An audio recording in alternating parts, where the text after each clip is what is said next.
Is debt beating you down? You need discipline. You need the Debt Ninja.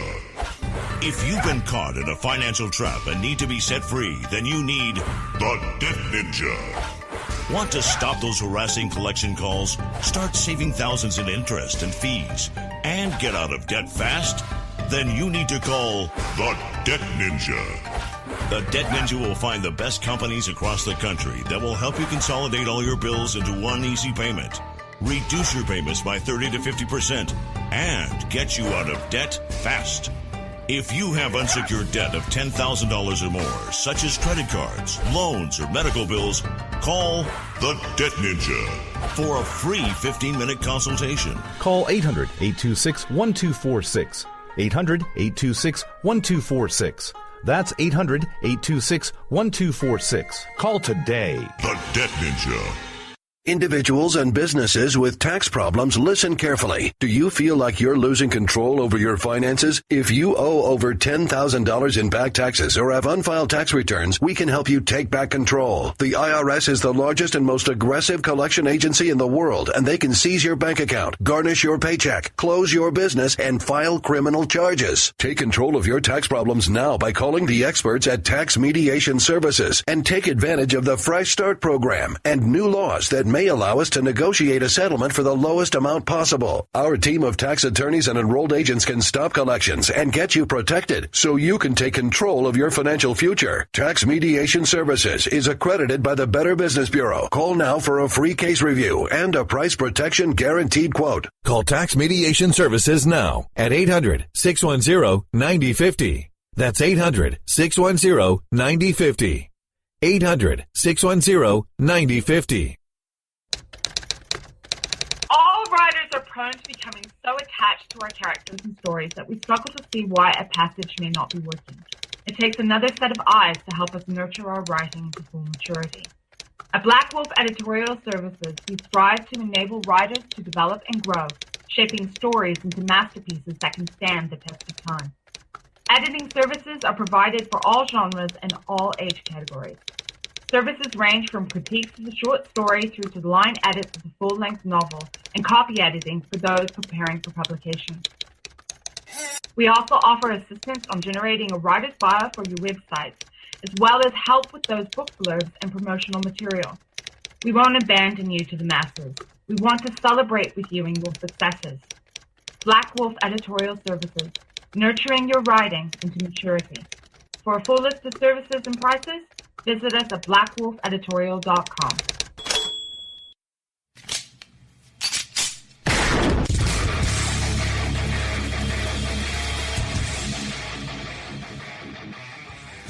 This is Slickery Trigger for Rebel Road Tactical. With proper care and feeding, your pistol will be ready when you need it. There to save your life. Shouldn't your gear be that good?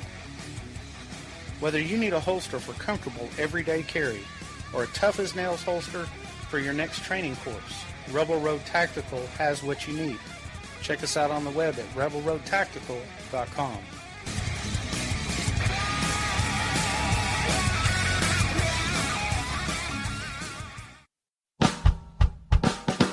You're listening to the Spark Radio Network, internet radio like you've never heard before.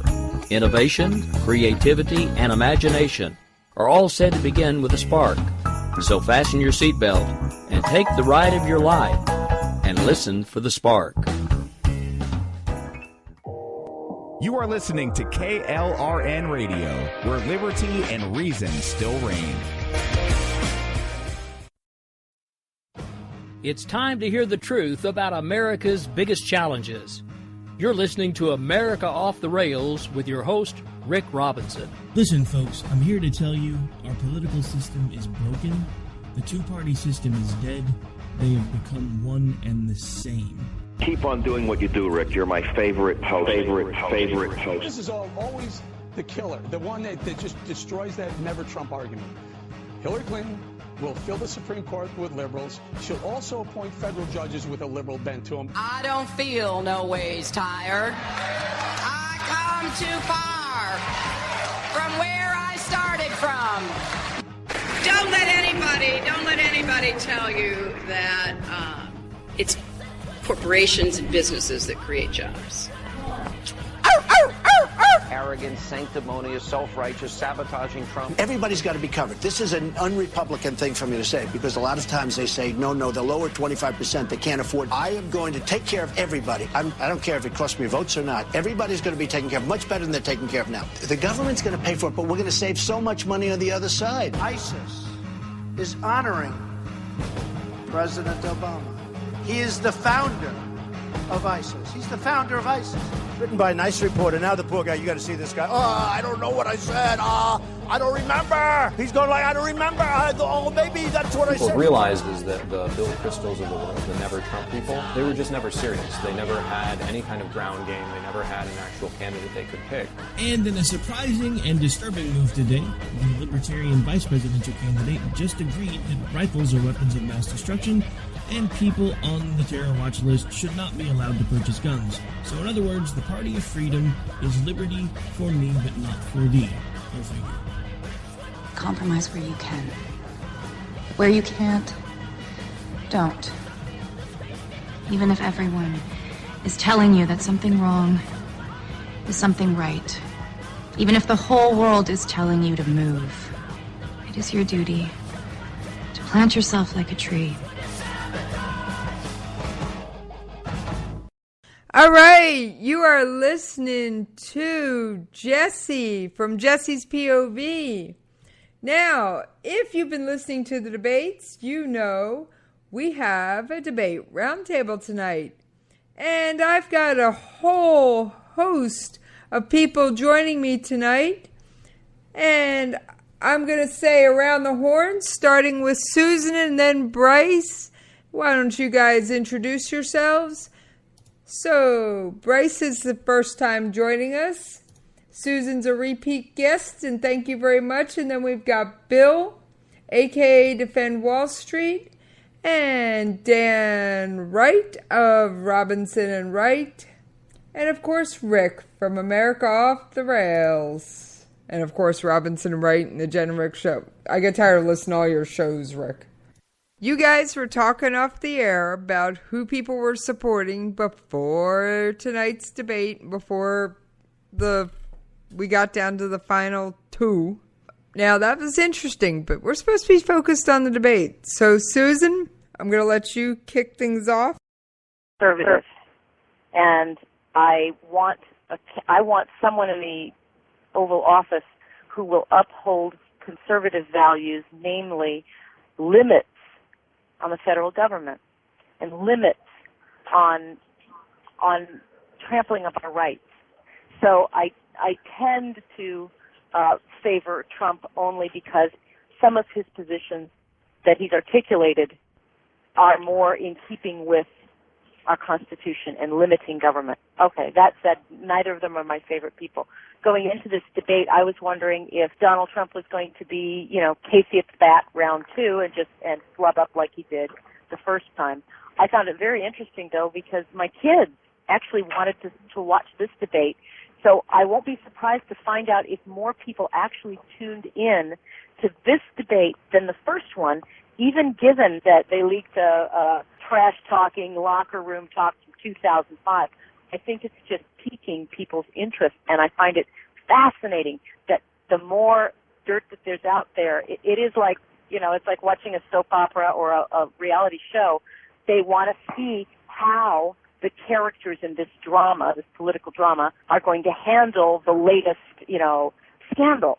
And I absolutely loved that the question came up, and that I think the way that Trump handled it was right on point. And I think throughout this debate, if I had to call it, I think Trump won this running away with it. He had such a command of the right tone.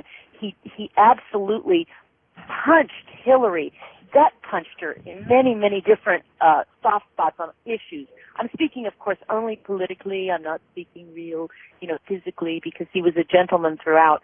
I thought he was finally disciplined. I thought he stayed, for the most part for him, he stayed on the issues and he limited his rambling somewhat. By the end of the debate, Hillary was on her heels. She was stammering, trying to squeeze in words. Even the moderators were cutting her off, and she was stammering and looking not so good. She had that smirk on her face, and her eyes actually started looking a little bit tired and strange to me. So I think this was a commanding night for Trump, and he actually gave, I think, people a reason to tune in for what will be now Act 3 of the great debate drama. All right. I guess that means I'm up. Yep, same more directions. All right. Well, first, I just want to respond a little bit to what I just heard, be it that I think I'm the only one here who's a little liberal. So, Susan, you said that Donald Trump will protect our rights and our freedoms. That's what he stands for. No, that's not what I said. That's not what I said. Hang on, guys. Hey. Did you even listen to what I said? Yeah, you said he's going to be the candidate who's going to stand for our rights. I just got through saying I'm not a fan of either of these guys. However, on balance, I'm a conservative, and I tend to try to find someone who will support the values in our Constitution. But that said, I don't like any of them. So listen when I talk. Well, I'm saying Donald Trump's going to support stop and frisk. He supports stop and frisk. But anyways, in respect to anything else, I just felt that... I don't even know where you're going with this. I don't... Bryce, where did you get stop and frisk out of supporting the Constitution? If you like, if you like the candidates, go ahead and give me what your view is on the candidates. Yeah, I'm going to coming after me. No. I'm just responding to that statement about you want someone who's going to protect your rights and... You're responding to me. They asked you a question about who you like on the debate. Hang on, or this is not going to work. Right, this is not one of the debate shows like you and I do on Saturday, so please just make more personal points and let's move on to the next panel person. Sure. I thought that Hillary did a fine job. I think she kept up well. I think Donald Trump came out rattled because of his disgusting statements he just previously made. I would say that Hillary Clinton came out strong. I think she could have done better. I don't think that there was any weakness she showed in her eyes or any physical traits at all. I think that she definitely did a good job. I think the moderators did a good job. But ultimately, I think that Donald Trump came off as a complainer about all the time he wanted to speak. And he said, you let her go over and you never let me go over. I thought there was a good back and forth between the moderators and Trump. And I think they kept him well under control. I think that, I don't know. I didn't like him going into the debate. I don't like him going out of the debate. the commentary about the grabbing, not a fan of that. I think he did really horribly the first probably 10 or 15 minutes of the debate. I think he did pretty well for the next 15 to 17 minutes from the way that I timed it.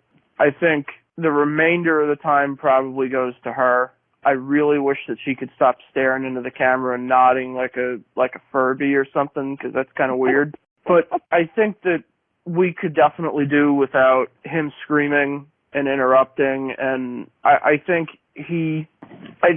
look, he's a reality TV star. He's not really a practice speaker. He tends to breathe a lot through his nose, which people have intimated means he has a drug problem. I think it's really just because he's not a practice speaker. He's not used to having to breathe through his mouth or whatever while he's talking. And I just think that there's a lot that's very unpolished. I did think it was a little bit funny that he brought, Broderick and them to the debate. But at the end of the day, this is a presidential debate, and it's really not the Jerry Springer show. So maybe could have done without that. I don't know. Dear God, help us all. You put that well with the Jerry Springer show, I might add. Yeah, I mean, it's just like, it's just so ridiculous. I mean, it's just, like I said on Twitter, they told Donald Trump he could be anything, so he became Jerry Springer. I mean, it's ridiculous. It wasn't necessary. I would have liked to have heard some more substance to be honest, from both of them. I think at the end of the day, this was a town hall debate. I think that it was a debate where they were supposed to be taking questions from America. I think ultimately the venue itself failed because they were supposed to be doing that. And then the first 20 minutes of the debate, they didn't even ask any questions. It was just him and her jabbing like it was it was a high school, it was a debate club in a high school, you know. I mean, it didn't really make any sense. And it feels to me, I think, like the commission or the moderators or somebody really failed at this format, because they had an hour and a half to do this event, and I think maybe they asked 5 questions from the audience. Out of like tens of millions they were probably given, they asked like 6. And I think that they really failed. Something really did not go very well with this format. It didn't work. It's not really one particular person's fault. It's really just an overall failure, perhaps more indicative of the election itself. But, you know, at the end of the day, this one was supposed to be about America, and it was really just about 2 rich old morons arguing with each other on stage. I really didn't enjoy it. Dan, you're next. I agree with pretty much just about everything Bill said. 10-15 minutes into the debate, I mean, I tweeted out, I said, when does Maury Povich show up with the paternity test? Because it looked like you were watching Jerry Springer or the Maury Povich show. And I'll go back to what I said after the vice presidential debate. They've got to come up with some way to get more control over it. I don't know. I mean, you know, like I said before the vice president, or after the vice presidential debate, is bring in the freaking gong show aspect or something. Ring a damn bell when the bell rings, shut up. The whole thing, I was looking forward to this.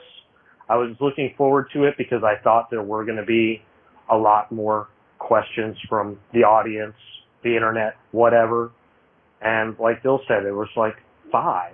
I mean, what was the point? Why not just have a normal debate? Yeah, they made a big deal they made this huge deal about how they were partnered with Facebook and Twitter and stuff. And they didn't ask one question from Facebook. I thought that was so weird.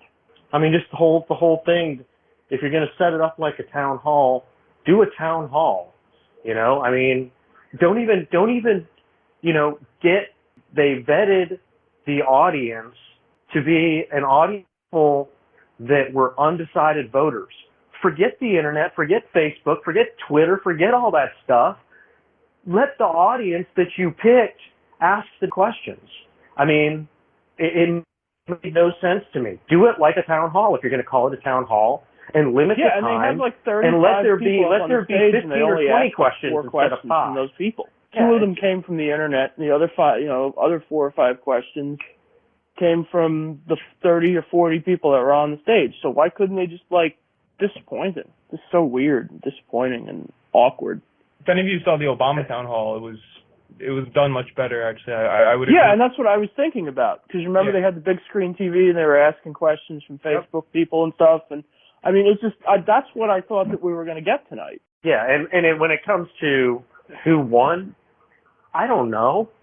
I really don't know. I mean, this is the first election season ever where I've watched now 2 presidential debates and a vice presidential debate, and I can't tell you who won any of them. I can't. I mean, there's just I'll weigh in. There's no way on that one to tell. I'm absolutely sure on the first debate, Hillary walked away with that first debate. She totally owned Trump on that first debate. And on I agree with that. It's absolutely clear that Trump absolutely commanded the stage. And I'm a little bit puzzled by what you're saying, that you were expecting it more like, you know, Facebook or Twitter or more questions like that.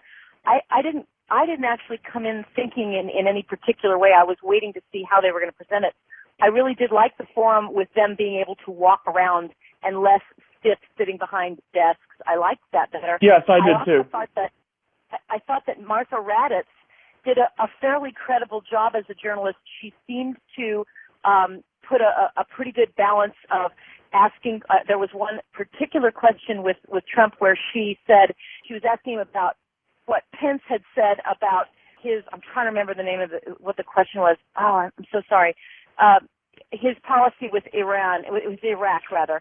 And she was very fair about it, because she said, here's what you said, and here is what your running mate has said about it. And that was fair because she reminded him in advance before. She didn't play gotcha. And I noticed throughout the debate that she seemed to, for the most part, try to be fairly balanced. I didn't find that to be true, in my opinion anyway, with Anderson Cooper. But looking at all this, I wasn't looking at the format. I was sitting there just listening and trying to feel what would most regular people be feeling watching all of this. And it was very, very clear to me. I mean, just the clothing alone. When I saw these people come out in clothes, I saw Trump in an absolutely traditional power suit, power tie, strong man, walking out there. And Hillary, she came out walking with a penguin suit and a unisex shirt, which I didn't even know what that was. It was the oddest thing. It's like she was wearing some sort of nightshirt or like smoking jacket, like I'm going to the hospital next. That was the weirdest clothes I've ever thought. It wasn't a power suit at all. So I saw that, and then I saw how they would, if you were able to see part of it, I don't know what, network you were watching on, but I was able to see Trump occasionally start walking and pacing around like a lion, and he had such power in his stance. And then when I noticed it shifted, I don't know which one of you had said it was Bryce. I can't make out the voices, but after about the first 10 minutes, Trump warmed up and started absolutely taking it to Hillary and pointing out the different weaknesses on her side of the issues and pointing out, well, didn't you say this and what about that? And that resonated so well. Even the audience cheered a couple of times. And it became very apparent by the end of this that Hillary was back on her heels. She was a bit defensive, starting to sound shrill and appealing to and rushing her speech so that she could get on her website. Go to my website, fact check, that kind of thing. And not calm and not in command. And so from all of that, I can tell from just watching it that Trump absolutely owned the night. Absolutely. And I think I'm sure the media at the end of the day, the media moguls are going to be pleased because now they have 1 and 1. So Act 1 went to Hillary. Act 2 now went to Trump. And now Act 3, the big finale of the big debate. And then we have the election. So the media is going to be very, very pleased for the ratings for all of this. But at the end of the day, when I listened to all of the different points, I saw Trump finally making real points and addressing her. And the one singular moment for me was when we started getting to the real issues. Hillary admitted that she wants to reverse a lot of what has gone on in our conservative Supreme Court over the last 30 years. She wants to totally reverse that. She wants to reverse Citizens United. She wants to absolutely empower and go further with Roe versus Wade. And Trump does not. And out of her own mouth, she gave a brilliant soundbite, if he's smart enough to use it in ads, saying, that Trump is going to appoint judges who will reverse Roe versus Wade and who will start to rein in the leftists on the court by appointing very conservative originalists to the Supreme Court. And that couldn't be a better endorsement for, I think, the conservative base who desperately want somebody to do that. That's the first thing. So Hillary just helped drive the conservatives into Trump's camp, which he's kind of, not been able to do. And then when he came back and confirmed all of that and what he said about the Supreme Court and Scalia and how he wants to affect the court, that did it for me. I know that he resonated with most of America by those things that I just laid out for you. Okay, going to take a stop for just a second to interject a few things here. First of all, I've been looking it over. According to Frank Lutz, the guy that does a lot of the post-debate focus groups, etc., Trump up on this one plus 21. Number of people that felt like Trump won the last one. It was about 4-9. This time it was pretty much reversed. So at this point they're showing, even with the focus groups, it looks like this time Trump managed to walk away with it. Also, want to bring up something that was pointed out to me when I first started making fun of Trump tonight over the sniffles again. It was brought up to me by a friend of mine who's actually a nurse that one of the medications that he takes actually, one of the side effects is sniffling. So there's a prostate medication I guess he takes that one of the side effects is pretty regular sniffling. So the fact that he's using this type of microphone and it's one that they're holding and he's not able to lean away from it when he's breathing is probably one of the things that's adding to that overall. I don't know. I mean, it kind of depends on, I guess, who you talk about. As far as my take on who won it and who lost it, I'm still in the same place I was. Look, I know everybody wants to talk about Trump and how this was locker room talk, etc. I've heard the video. I've read the stories about all the different things that are happening right now in the court system, the things that have happened in the court system before, and I don't think this should have been our guy. And because of that, I'm not comfortable with voting for either one of them. This debate did not change my mind on that. And I understand that a lot of people view me as the enemy now because if I'm not voting for Trump, then in somebody's mind I'm automatically supporting Hillary. At this point, you're on stage 6 of Trumperism then. With us or against us? Well, yeah, I get that. I totally agree with what you're saying. I mean, and that's how I feel. I would preferred, anyone but Trump. I'm sad. I'm very, very sad that Trump is our nominee. Hillary is an abomination, and I can never ever vote for her. She is a nightmare.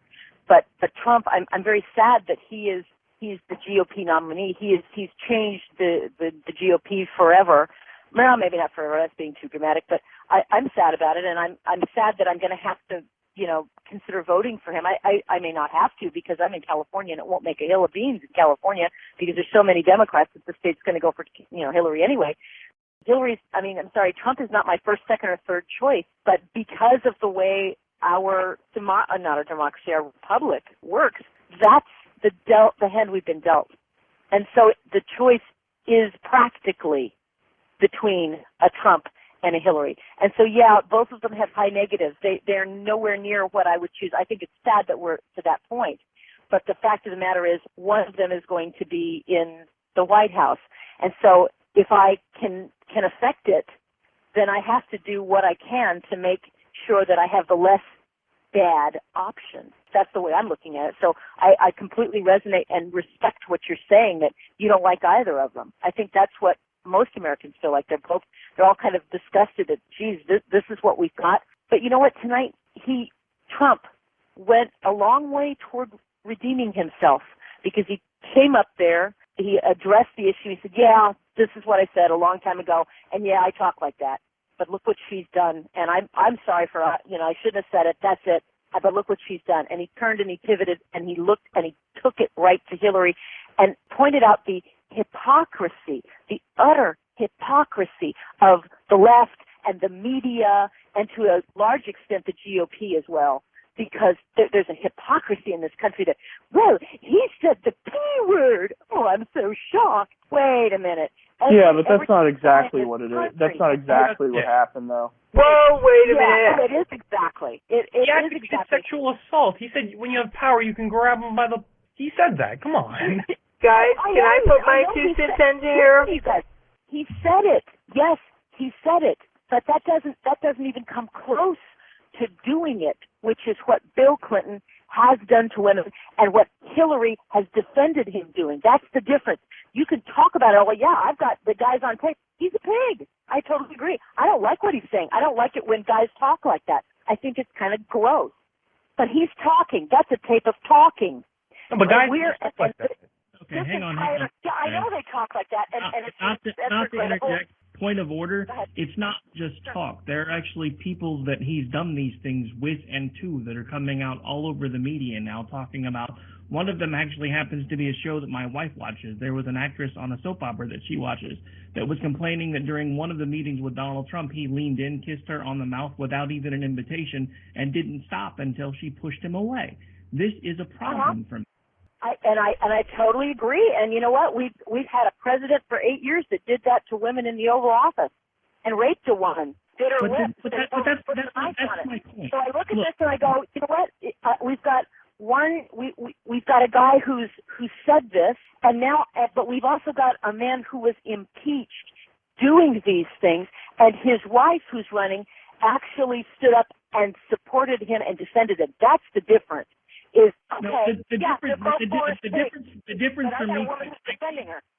difference for me, quite frankly, is now we have the people on the right trying to do the moral equivalency that we always gripe at the left for doing, because we know for a fact he's done some of these things. We know for a fact he's done some of these things, and yet we're still trying to excuse it. Look, I'm just going to be completely blunt. Neither one of them deserve to be commander-in-chief, because the simple fact of the matter is there's things that they've both done that we don't even know about yet, and for the first time ever, we have a 100% chance of putting somebody in the White House that is likely going to be able to be blackmailed. That's a problem. Well, I just want to... Can I poke my nose in here for a minute? All right, folks, we need to take a brief commercial break. We'll be right back with you after we pay them bills. The following message contains a special offer for listeners of this station. Are you a man over 40? Are you constantly looking for the nearest bathroom? Do you wake up multiple times a night to use the bathroom? Right now, Perfect Prostate is sending out free bottles of their groundbreaking new formula to listeners of this station. Perfect Prostate Formula was developed by medical doctor Mitchell Fleischer, and its ingredients have been clinically studied to reduce your frequent nighttime bathroom visits and promote healthy urine flow. Right now, preferred customers get their first bottle of Perfect Prostate absolutely free. There's nothing to lose. Perfect Prostate is guaranteed to reduce that constant urge to use the bathroom, especially at night, and promote healthy urine flow. Don't wait. Call now for your free bottle. Just pay shipping and processing. Dial 1-800-675-0251. That's 1-800-675-0251. Supplies are limited. One free bottle per household. Call now. Dial 1-800-675-0251. That's 1-800-675-0251. Individuals and businesses with tax problems, listen carefully. Do you feel like you're losing control over your finances? If you owe over $10,000 in back taxes or have unfiled tax returns, we can help you take back control. The IRS is the largest and most aggressive collection agency in the world, and they can seize your bank account, garnish your paycheck, close your business, and file criminal charges. Take control of your tax problems now by calling the experts at Tax Mediation Services and take advantage of the Fresh Start program and new laws that may allow us to negotiate a settlement for the lowest amount possible. Our team of tax attorneys and enrolled agents can stop collections and get you protected so you can take control of your financial future. Tax Mediation Services is accredited by the Better Business Bureau. Call now for a free case review and a price protection guaranteed quote. Call Tax Mediation Services now at 800-610-9050. That's 800-610-9050. 800-610-9050. All writers are prone to becoming so attached to our characters and stories that we struggle to see why a passage may not be working. It takes another set of eyes to help us nurture our writing into full maturity. At Black Wolf Editorial Services, we strive to enable writers to develop and grow, shaping stories into masterpieces that can stand the test of time. Editing services are provided for all genres and all age categories. Services range from critiques of the short story through to the line edits of the full-length novel and copy editing for those preparing for publication. We also offer assistance on generating a writer's bio for your websites, as well as help with those book blurbs and promotional material. We won't abandon you to the masses. We want to celebrate with you in your successes. Black Wolf Editorial Services, nurturing your writing into maturity. For a full list of services and prices, visit us at blackwolfeditorial.com. KLRN Radio has advertising rates available. We have rates to fit almost any budget. Contact us at advertising@klrnradio.com.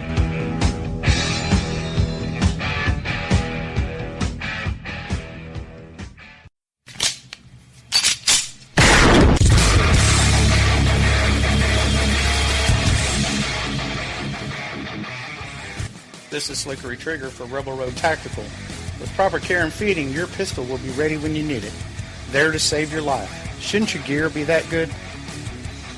Whether you need a holster for comfortable everyday carry or a tough-as-nails holster for your next training course, Rebel Road Tactical has what you need. Check us out on the web at rebelroadtactical.com.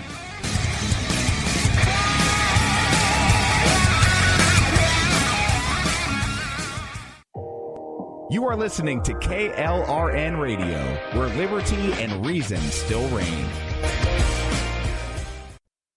All right. Thank you for hanging in there while we paid those bills. Now we will get right back to our debate roundtable. Oh, sorry. Okay.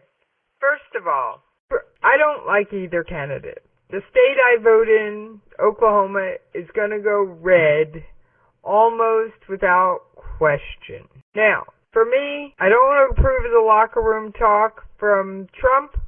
I don't approve of Hillary defending rapists or her husband's actions. So I'm going to get that out there. I think for me it comes down to who's going to appoint a judge for the Supreme Court that is not going to take away constitutional rights such as Second Amendment, who's going to interpret the Constitution strictly, a strict constructionist. Because I'm sorry, I don't think our founding fathers would recognize half the decisions that the recent court has made. And with that, I'm backing out and let you guys get back to jabbering. So I just want to be really clear here, and I want to make this very super, super clear. This is not just talk.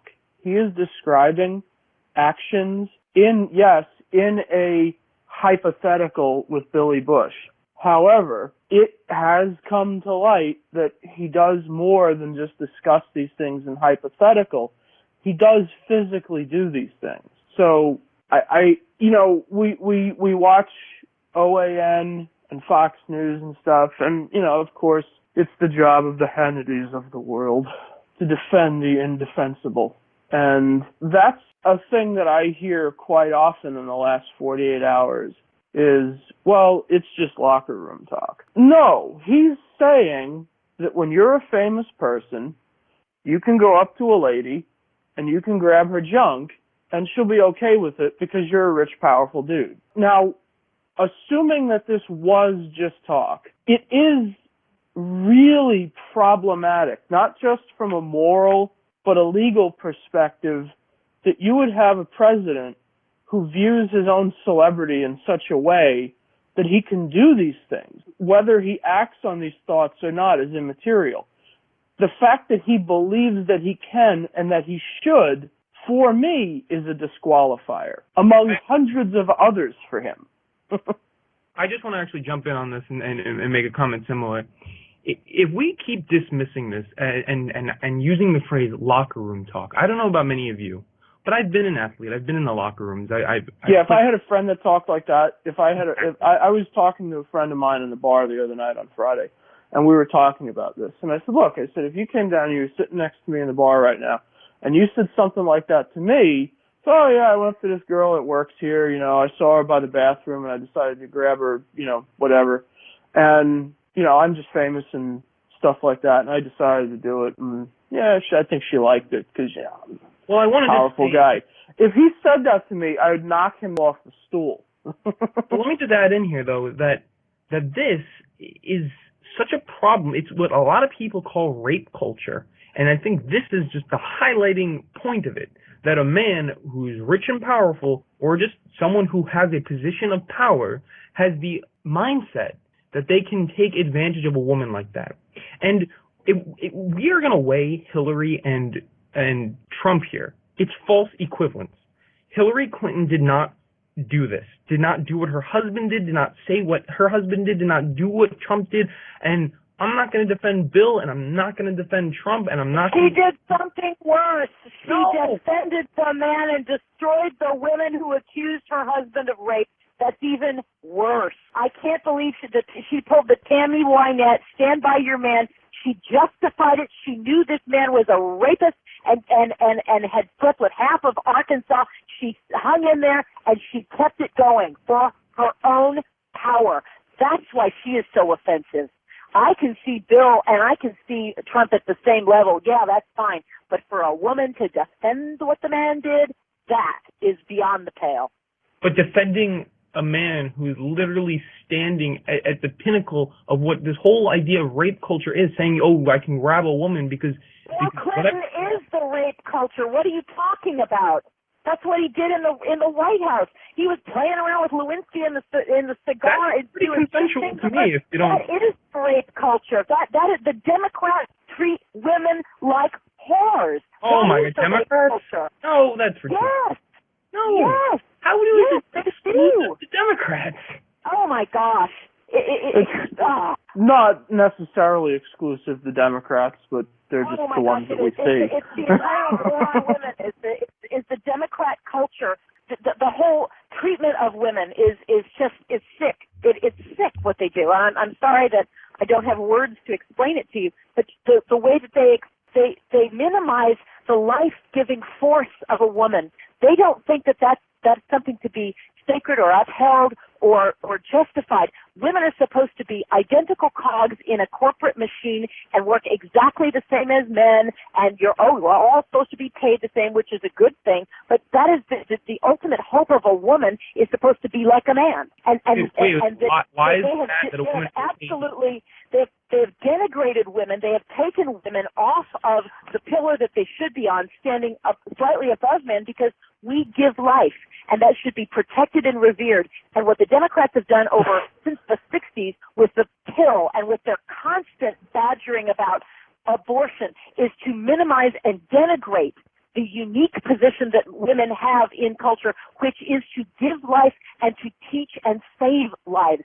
They have denigrated that and said men and women are on the same level. We all should be having sex with everybody at the same time. There is no difference between male and female. We have to raise them all together, and they should all experience the same things.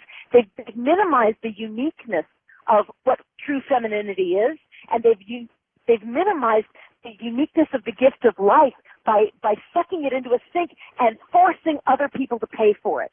So that's their position of women. We're just used by the Democrat Party. We are used to pay for whatever they want. It's population control.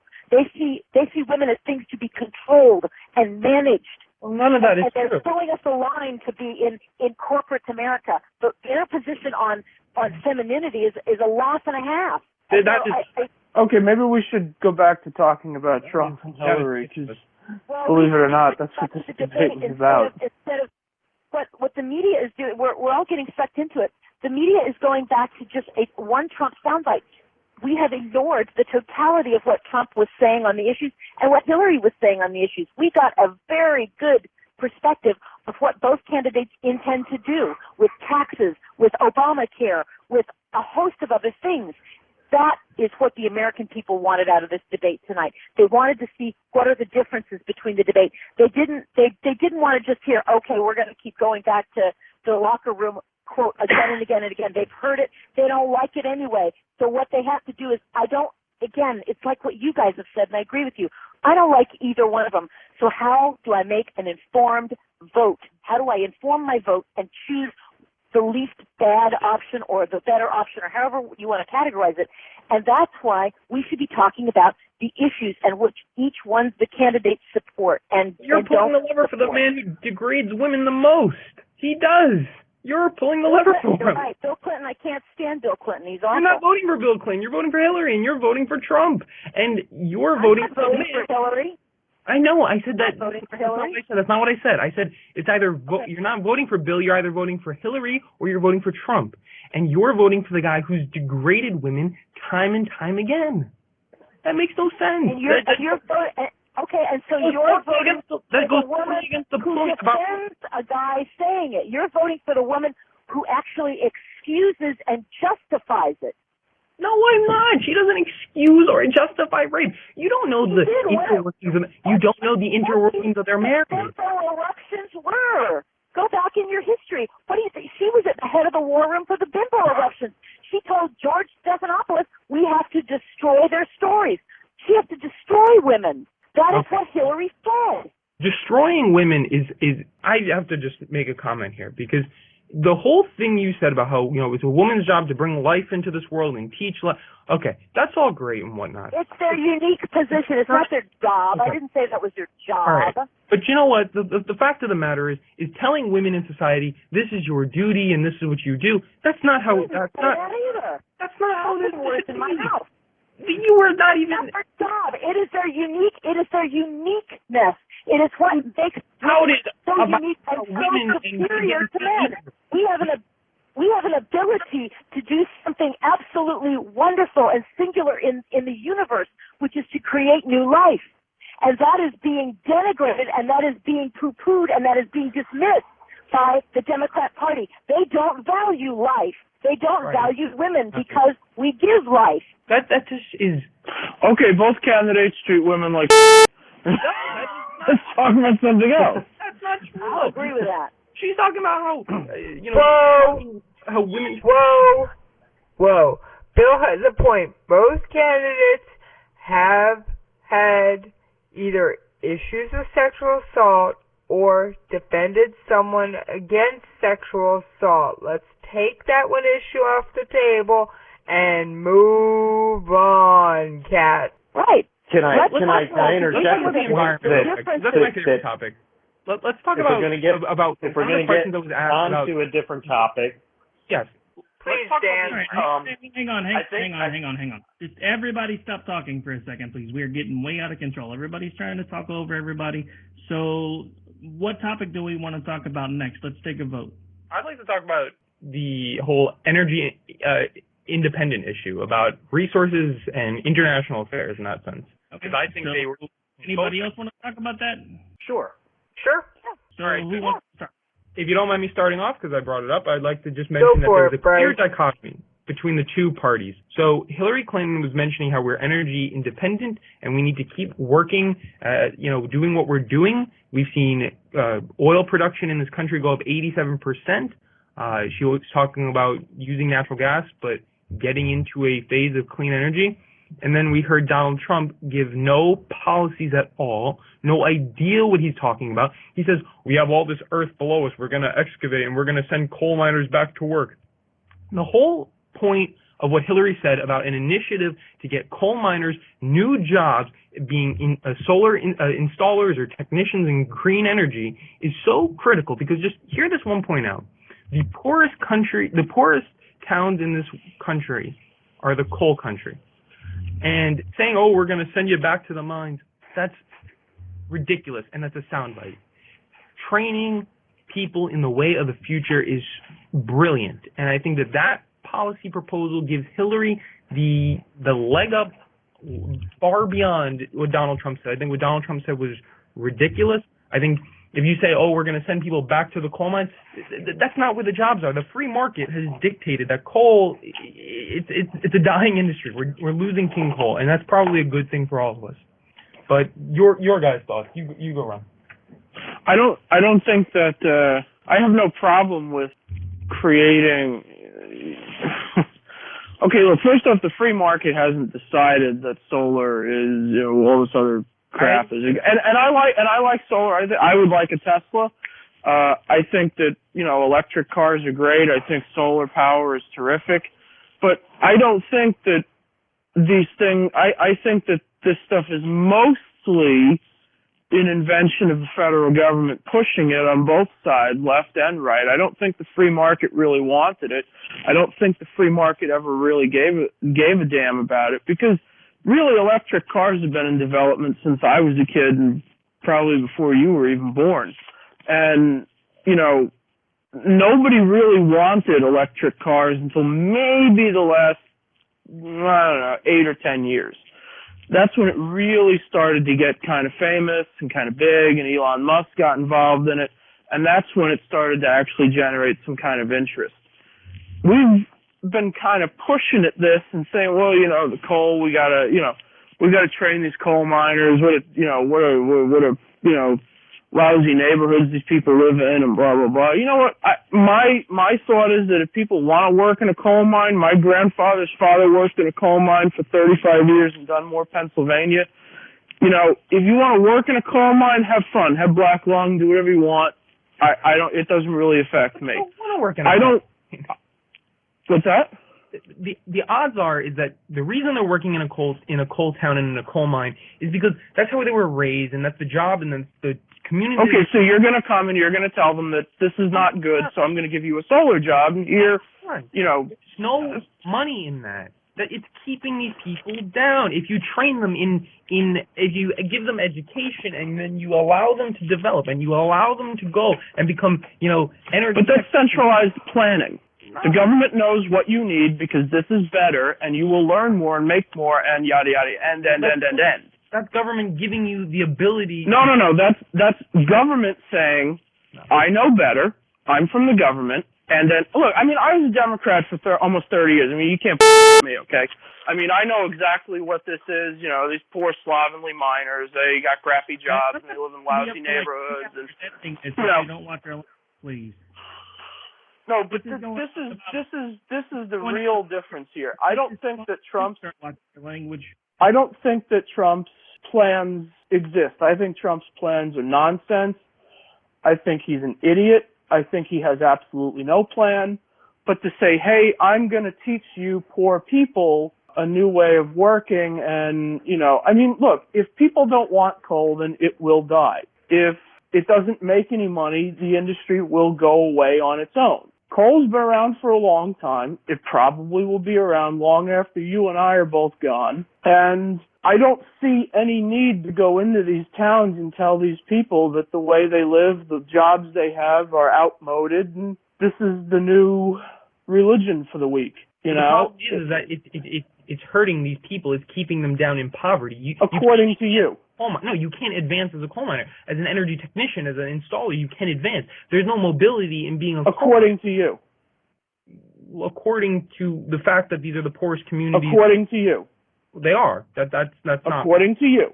Because you've decided that what they do is no good. No, I didn't say that what they do is no good. I said that these are the poorest communities. If you look at West Virginia. So what? Maybe they want to be poor. Okay, that's ridiculous. That is ridiculous. No, it's not.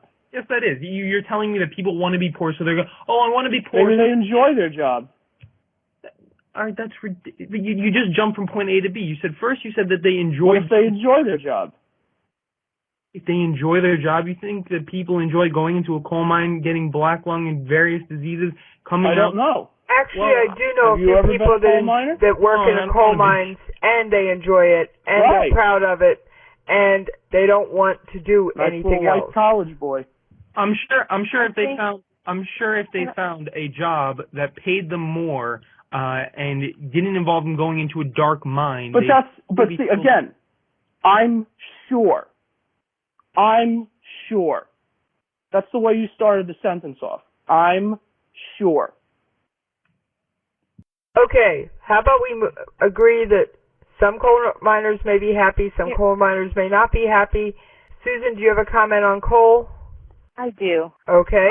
It is not the government's job to determine what industries live and die. It is not the government's job to tell people who work in a coal mine or who drive cars for a living or who work in office buildings whether they should enjoy their work or not. That's not government's job. Government's job is to protect the country and to make sure that our laws work fairly, and that's about it. Now, clean energy is a great idea, but it is not something that is self-sustaining right now. And to get back to what we were talking about, which is the performance of these two individuals during a debate, Hillary Clinton came out with the very same old song and dance that she's had before. She's already said that she wants to put the coal industry out of business. And she's trying to well, that's good for people who, I guess, want to put the coal industry out of business. It's good for the Republicans who are taking billions of dollars. Bryce, she did not interrupt you when you spent the last 5 minutes talking. Come on, man. Excuse me. My point is that it should not be government's job to determine what industries should be shut down. That's what communist countries do. And so to hear from Hillary that, we need to shut down coal, or on the other side, we need to divert you, coal miners, into a different profession, i.e. solar, which is more socially compelling or to some other people, that's not government's job. That it is truly not government's job. And it is a dangerous thing that we are supporting any kind of policy that tells anyone what to do. It's like telling a journalist, we don't want journalists. Or like with Obamacare, we're seeing that through Obamacare, which has tentacles even into the student loans, Obamacare has abilities to tell doctors, we don't want general practitioners, we want specialists, or vice versa. That's the power of the federal government. So when Hillary tells these coal miners as kind of a benevolent mother, oh, son, you don't want to dig coal out of the ground, it's dirty work, you want to be in solar. She's using a social agenda to drive business. and to shut down one business and to build up another business. That's very dangerous, and it should not be what our government does. Trump's answer on all of that, it wasn't very memorable. I don't have specific notes about it, but he did come back with the important point, at least the feeling that I remember, was that, hey, Hillary wants to shut down and take away your jobs. And the jobs of most Americans really, truly do depend on energy. And the energy that we have in America is fossil fuel, coal, and we also have natural gas. We do have solar. We have a lot of different energy sources. But at the end of the day, right now, we are dependent on foreign oil, and we're dependent on foreign sources of energy because of our government, because our government will not allow us to get the energy that is under the ground. That's what he was referring to. He's not very eloquent when he speaks. I fault him for that. I wish he were a little bit better. But he hit the right note in comparing the two. Hillary wants a government-driven economy where the government is in charge of and controls where people work and what types of jobs they have based on a social construct that they approve of. I find that dangerous. And I found that Trump's answer, although it was not very articulate, did hit the right chord on, wait a minute, we got plenty of energy here. Take the handcuffs of government off of our companies and let us develop our own resources and our own jobs and get government out of the way. So I thought, as far as voting, I think most Americans, maybe I'm wrong, but I think most Americans like the idea of being independent and free and being able to choose what kind of jobs they want, at what kind of pay they want, and if they like, driving trucks and digging in the coal mines, that's fine. I don't think Americans essentially like the idea that government should decide what industries thrive and which don't, and where people should be working. I think that's a bad word, should.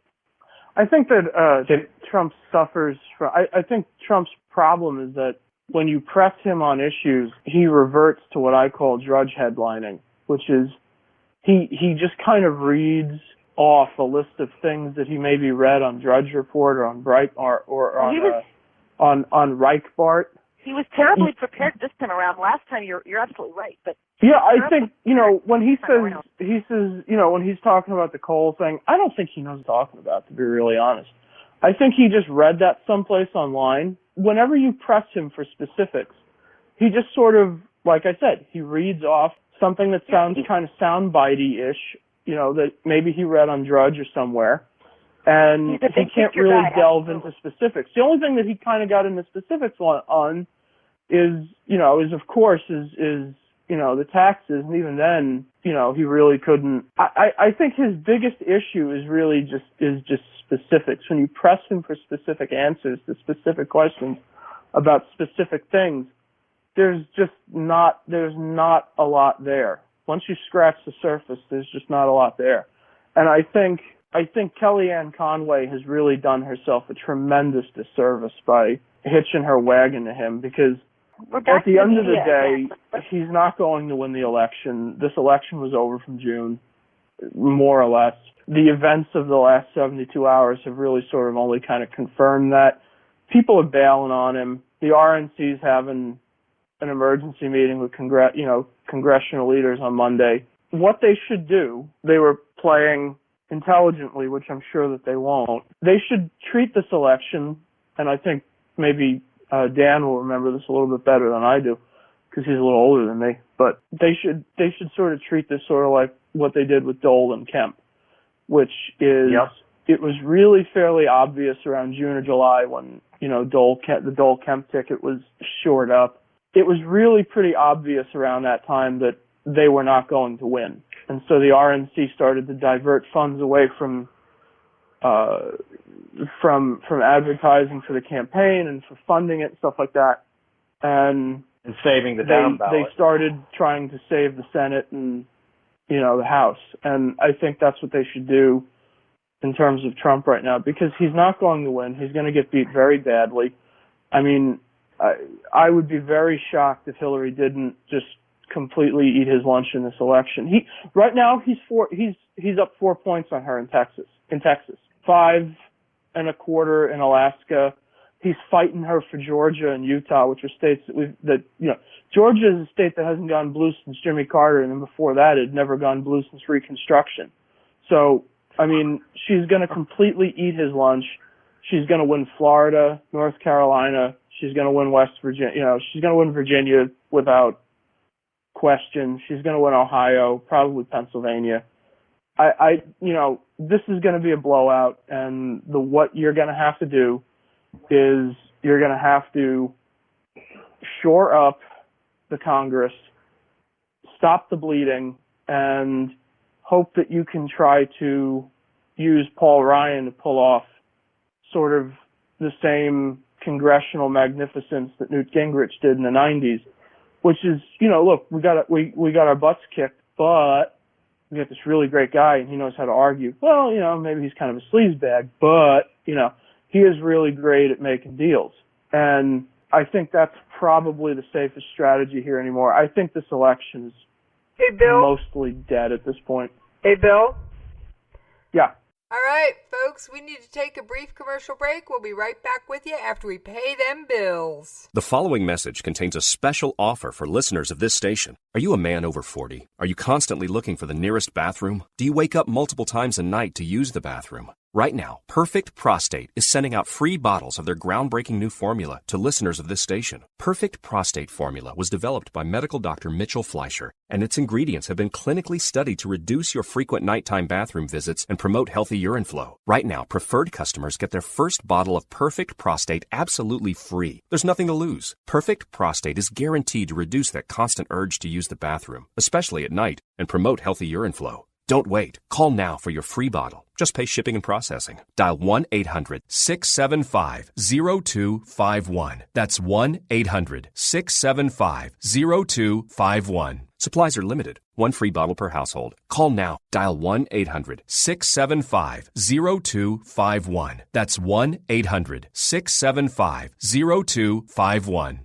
Individuals and businesses with tax problems, listen carefully. Do you feel like you're losing control over your finances? If you owe over $10,000 in back taxes or have unfiled tax returns, we can help you take back control. The IRS is the largest and most aggressive collection agency in the world, and they can seize your bank account, garnish your paycheck, close your business, and file criminal charges. Take control of your tax problems now by calling the experts at Tax Mediation Services and take advantage of the Fresh Start program and new laws that may allow us to negotiate a settlement for the lowest amount possible. Our team of tax attorneys and enrolled agents can stop collections and get you protected so you can take control of your financial future. Tax Mediation Services is accredited by the Better Business Bureau. Call now for a free case review and a price protection guaranteed quote. Call Tax Mediation Services now at 800-610-9050. That's 800-610-9050. 800-610-9050. All writers are prone to becoming so attached to our characters and stories that we struggle to see why a passage may not be working. It takes another set of eyes to help us nurture our writing into full maturity. At Black Wolf Editorial Services, we strive to enable writers to develop and grow, shaping stories into masterpieces that can stand the test of time. Editing services are provided for all genres and all age categories. Services range from critiques of the short story through to line edits of the full-length novel and copy editing for those preparing for publication. We also offer assistance on generating a writer's bio for your websites, as well as help with those book blurbs and promotional material. We won't abandon you to the masses. We want to celebrate with you and your successes. Black Wolf Editorial Services, nurturing your writing into maturity. For a full list of services and prices, visit us at blackwolfeditorial.com. KLRN Radio has advertising rates available. We have rates to fit almost any budget. Contact us at advertising@KLRNradio.com.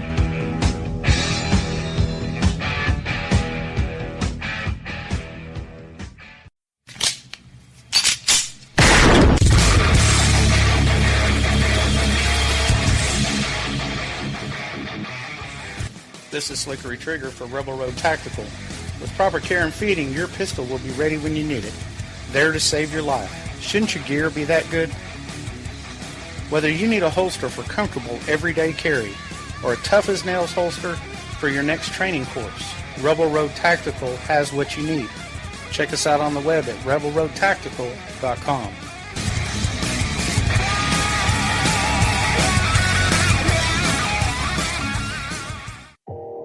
You are listening to KLRN Radio, where liberty and reason still reign. All right. Thank you for hanging in there while we paid those bills. Now we will get right back to our debate roundtable. I was just looking up Frank Luntz's Twitter feed, and he says his focus group says Donald Trump won debate number 2, and he may have made a mistake in writing Trump off. And after talking with voters tonight, he's back in the race. He's not. He's going to lose. We'll see what 538 has to say about that tomorrow. Right, but I just thought, I'm just reading off Frank Luntz's Twitter feed. You know, I just thought that might be of interest to all of you. And number of times moderators interrupted each candidate in the first half of the debate. Trump was 14 times, Clinton was second too, and he's still working on the numbers for the second half. All right. It doesn't surprise me at all. I'd like to bring up another point about energy, a different point to get us away from. I don't know if you guys.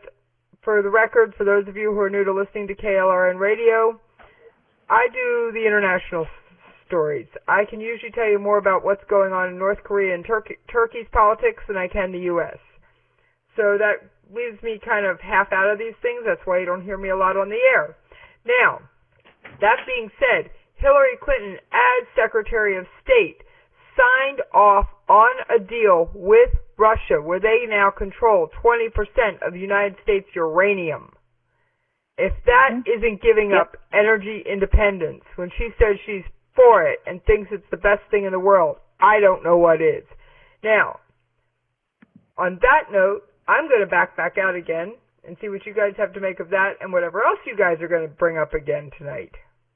I believe the reason that they signed, not that I'm not 100% up on this, but I believe that the reason that they gave them that 20% was because they are able to refine it in a way that makes it much more usable than we are, just simply because they were, that was pretty much their bread and butter for 45 years. So FYI, Bill, they've also backed out of 2 nuclear agreements with us in the last 10 days. They've backed out of the nuclear proliferation agreement, saying they're not going to destroy that's because of Syria. Right? But they've also backed out of an agreement with us where they would change their nuclear power plants from high enriched uranium to low enriched uranium. Now, for those of you who are out there who don't understand how a nuclear power plant is, I'm going to summarize this in one sentence. If you want more information, please see the episode about heavy water and nuclear power from Conversations in Science on KLRN Radio, where Dr. Judy L. Moore explains the whole thing in much more scientific detail than I'm about to do. Nuclear power plants, you put in uranium, you get out plutonium. And plutonium is what is used in bombs more effectively than uranium. And at that point, back at it, guys. Well, if I could, I wanted to make a point when we were talking about energy and we were talking about coal. Right up the street from me here, Duke Energy has a massive steam plant. So when you're talking about doing away with coal, you're not just talking about changing the jobs of coal or affecting just the coal miners. This steam plant up the street from me probably employs 1,000 people. Now, if that steam plant doesn't get coal, that steam plant doesn't run. That steam plant doesn't run, those people don't work, and Duke Energy needs to figure out how they're going to get more energy without raising my electrical rates, which are already very high. So it's the whole energy thing and the whole coal thing doesn't just affect coal miners. It affects everything. It's what what isn't seen by people that say we need to do away with coal isn't what it affects down the line. I mean, this is a massive steam plant that probably generates electric power for 1 million people. It's massive. The next closest plant is a nuclear plant that is about 20 miles away, and I'm in a heavy populated area. And that nuclear plant actually supplies a lot of electricity out of state. So when you do away with coal, it's not just affecting the coal miners. It's affecting trickle effect that goes all the way down the line. Now, the other thing I wanted to say when we were talking about Trump and his bullet points, he missed a bunch tonight. I mean, I was just about screaming at the TV when Hillary brought up closing gun show and internet loopholes. There aren't any, especially internet. There's no internet loophole. If I order a gun over the internet, that gun gets sent to a licensed dealer where I live, and I have to go in there and have my background check done. You cannot sell. It's already illegal to sell a weapon on the internet that has not had a background check done on it. It's illegal. And Trump just looks at her like, okay, I have no idea what you're talking about. We're going to make it super illegal. What's that? I said, now we're going to make it super illegal. Sorry, I'm just being corny. Continue. Right. Yeah. We're going to make it super illegal. I mean, I bought a firearm over the internet. What the way the process works is I buy it, I make a payment, I give them the address of my FFL that I want it sent to. They send it to my FFL. I go in there with my paperwork, with my background check from the sheriff's department. Daniel, they verify explain me, FFL, and they run a quick check on me to verify my background check. I cannot buy a weapon on the internet without a background check. And for the record, FFL is federally licensed firearm dealers? Correct. Yeah, federal firearm dealer, federal firearm license is an FFL. Basically, I use Gander Mountain. When I buy something over the internet, it's sent to them. I pay a slight fee to them to do my background check and do all my paperwork. That's how it works. If somebody is when I bought my AR-15 on the internet and sending it directly to a person, they're already in violation of the law. Figure out how to enforce it if you want, but no more laws are going to change that. No, I mean, I'm an AR-15 owner. I don't have an issue with background checks at all. Period. I mean, I'm perfectly fine. No, me neither. Me neither. In New Jersey, when I bought my AR-15, I bought it over the internet. I had it shipped to an FFL. In order to actually buy it from the FFL, where I bought it in Florida, they actually want I guess Florida law, I suppose, requires I guess it requires a photocopy of your driver's license and like any required firearm card or something. I'm perfectly fine with that. I mean, that's how I did it. I took a I scanned my driver's license. I sent it to them, and I was fine with that. Okay, Susan, next. We are so far into Hang on. Susan, go ahead. I'm really sorry to interrupt, but we're so far into the weeds on this, and we shouldn't be debating Thank you, Susan. AR-15 gun loopholes. We're kind of silly. The point is Trump and Hillary on the debate. And Trump, I tell you, the moment that Trump won that debate tonight was when he said that if he's elected, he will investigate Hillary's email destruction. The crowd went wild, and in my house, we were all just yelling and screaming, and people on, that I was social media in connection with, they were all thrilled, because that is that's one of the most recent scandals of hers that's really galling a lot of Americans, that she gets preferential treatment. We've got a general that's gone to jail. There's another guy that's just been brought up and is now being charged with espionage because he brought some papers home that were classified, and yet we have the candidate who wants to be president who knowingly violated our laws and kept emails on a private, unsecured server and trafficked in it, partially to make sure that Obama, who used a pseudonym in these emails, that wasn't, disclosed to shield him. For her to be knowingly breaking the law as Secretary of State and then to thumb the nose at Congress, who demanded with a subpoena that she turn over these things, and she didn't, and it's 33,000 emails and maybe more, and she used bleach bit to make sure and even smashed things with hammers. I mean, it is galling and it is frustrating to Americans because we believe in the rule of law, that there is a law and we should all be subject to it, and that we are all equal under the eyes of the law, or at least we should be. And that's the point of our justice system. That's why a lot of people have fought for, civil rights, so that all men are created equal and are all treated equally under the law. And when Trump said, you better not hope that I'm going to be president, because if I am elected, I will investigate your email destruction. Oh my gosh, that resonated bigger than anything else he said tonight. That was huge. Well, yeah, I agree. And I mean, the one time tonight that I did kind of throw a fist bump to Trump, I mean, he did have the line of the night when she said something along the lines of, this man in the White House, and he said, well, if I am, you'll be in jail. I mean, exactly. That was beautiful. I threw a fist bump to him. That was the line of the night right there. I don't know why I'm, I guess, I don't know why I'm the only one that was kind of bugged by that. I actually didn't like that line.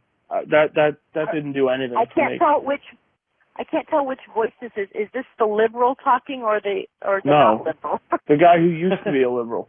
Okay, used to be a liberal. I'm Speaking of Bryce, let's get your input next after this comment. Thank you. I'm kind of bugged by the whole, if I win the election, I'll investigate her and put her in jail thing. I mean, I think that there's a way that maybe we could say that without, sounding like, we're Stalin and we're going to kill all our enemies. I mean, it just like, it you didn't like the way you said it? You didn't. No, absolutely not. It sounded terrible. The word to use? Absolutely not. It sounded horrendously authoritarian. Yeah, if I may add into that. So, first of all, I was about to say it sounded incredibly authoritarian. Yeah, I didn't like it at all. We're gonna start taking political dissenters or whoever, and you're going to jail. That's a little weird. But I want to just remind everybody that FBI Director James Comey justified his decision not to charge Hillary Clinton. And because he wanted to stay alive. Well, I mean, if that's your stance, then there's no point in really debating the point. But I mean, there's a reason why. He didn't want a barbell dropped on his throat. I mean, I think Comey.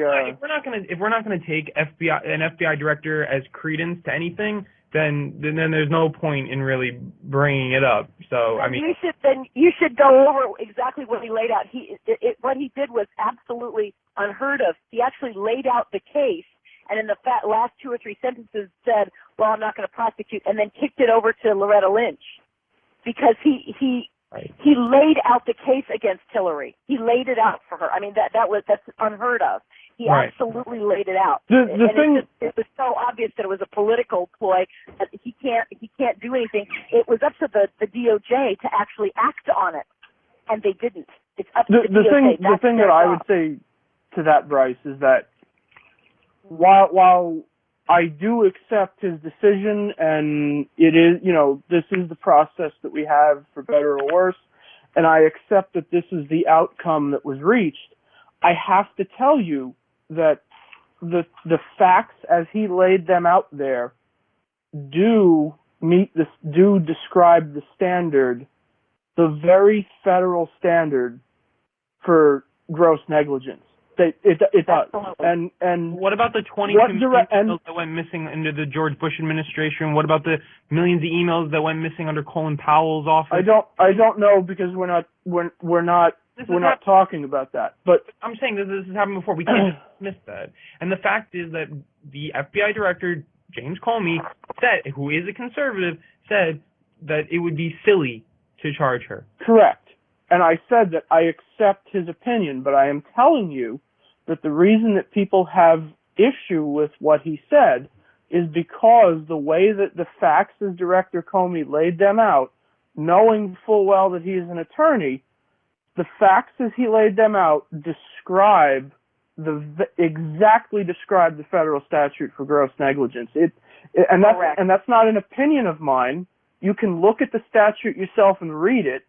And Director Comey continuously repeats that there was no malice aforethought or criminal intent in Secretary Clinton's behavior, but the federal statute does not require a person to have intent in order to commit gross negligence. That's just not the case. Also, I'd like to butt in here for just one second. You can look at the federal statute yourself and you can read it and you can decide for yourself. But the statute is only 2 sentences, and it's pretty clear that it doesn't require intent in order for someone to have federally committed negligence. That's all. Also, I'd like to butt in. Intent was. We've already got. By the way, we've got. Susan, can I make one point? I'd like to just butt in and say that mishandling of classified information is also prosecutable under the law, and it also does not require intent. Well, even if it doesn't, we have intent. You know where? When she got the bleach bit after it. That shows. But it doesn't matter. Intent is not a requirement for negligence, even in the federal statute. It's not a requirement. Correct. But even if we take it to, because some pundits have said, well, and they argued the intent part. When you've got bleach bit on there, that's intent. And again, we're in the weeds. What I was trying to focus on is the sentiment of the American people that we are treated differently under the law than these elites in Washington, these insiders. And Trump did a brilliant thing by pointing that out, that he continues to go along with his theme, which resonates with people, which is, I'm an outsider, she's an insider. She gets special deals. She gets special treatment by the FBI. She gets special treatment by the DOJ. And when I'm president, that stops. But he doesn't. We will get a special prosecutor, and we will look into it. And that will give what he's done is he's tried to reassure America that the laws will be respected and enforced fairly, and that's what's really, really important. And that's resonating with people.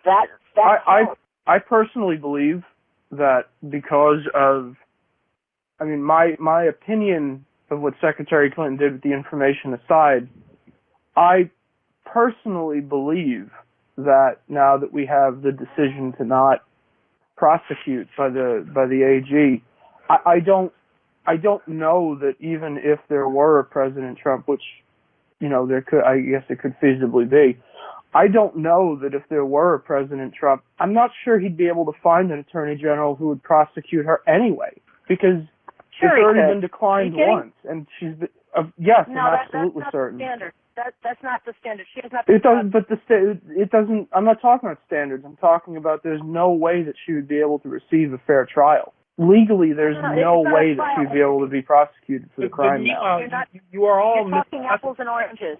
You're talking apples and oranges. But anyway. You are all missing the point of what gross negligence is, first of all. And as we can define it, I'm looking at the quotes right here, and we're going to say that she meets this parameter of gross negligence is just not true. She did not, do any of these requirements filled out that would state that she deserves to be charged. And let's not forget, I want to read the direct quote because I think it's more powerful. Just a statement. He says, Jim Comey says, no reasonable prosecutor could determine that the charges were warranted here. First thing. None of us, I don't think, and correct me if I'm wrong, have legal backgrounds or saw any of the evidence that was looked at here. So, I'm actually an attorney, so yeah, I do have a legal background. But did you see any of the evidence that would indict Hillary. Not, because the FBI was going through it. Exactly. Come on, stop being silly. No, but it's not being silly. You haven't seen the evidence.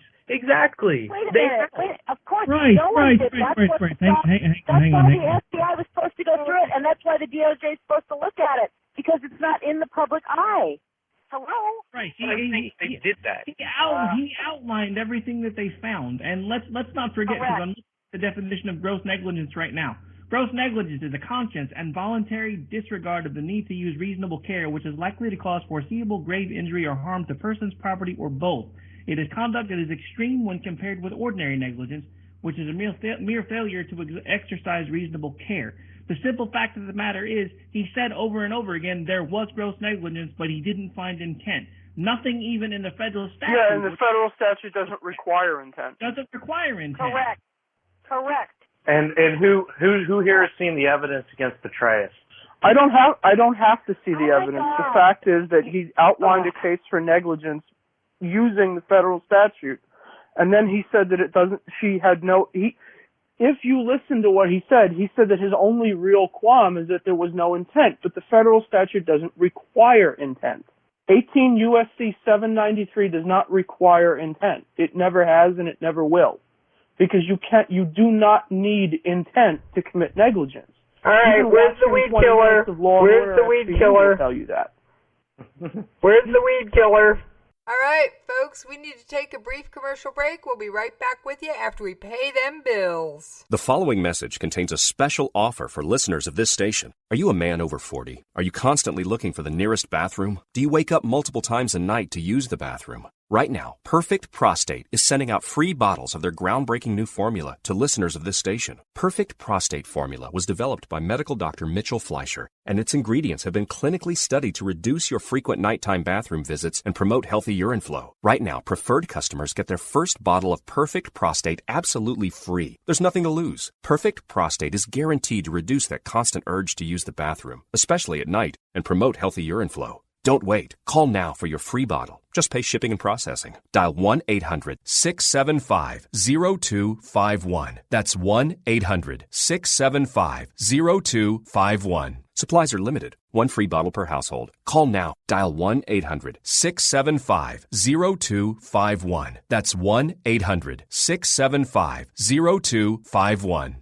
Individuals and businesses with tax problems, listen carefully. Do you feel like you're losing control over your finances? If you owe over $10,000 in back taxes or have unfiled tax returns, we can help you take back control. The IRS is the largest and most aggressive collection agency in the world, and they can seize your bank account, garnish your paycheck, close your business, and file criminal charges. Take control of your tax problems now by calling the experts at Tax Mediation Services and take advantage of the Fresh Start program and new laws that may allow us to negotiate a settlement for the lowest amount possible. Our team of tax attorneys and enrolled agents can stop collections and get you protected so you can take control of your financial future. Tax Mediation Services is accredited by the Better Business Bureau. Call now for a free case review and a price protection guaranteed quote. Call Tax Mediation Services now at 800-610-9050. That's 800-610-9050.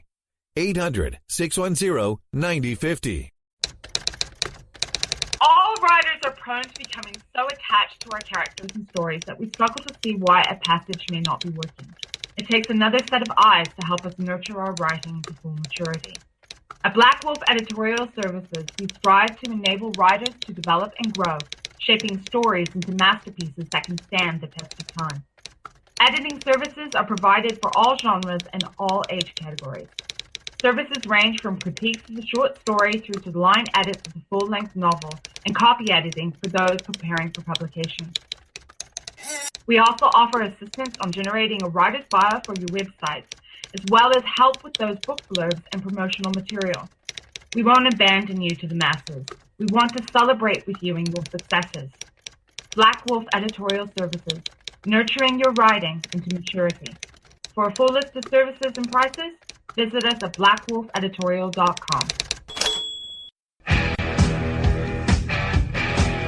KLRN Radio has advertising rates available. We have rates to fit almost any budget. Contact us at advertising@KLRNradio.com.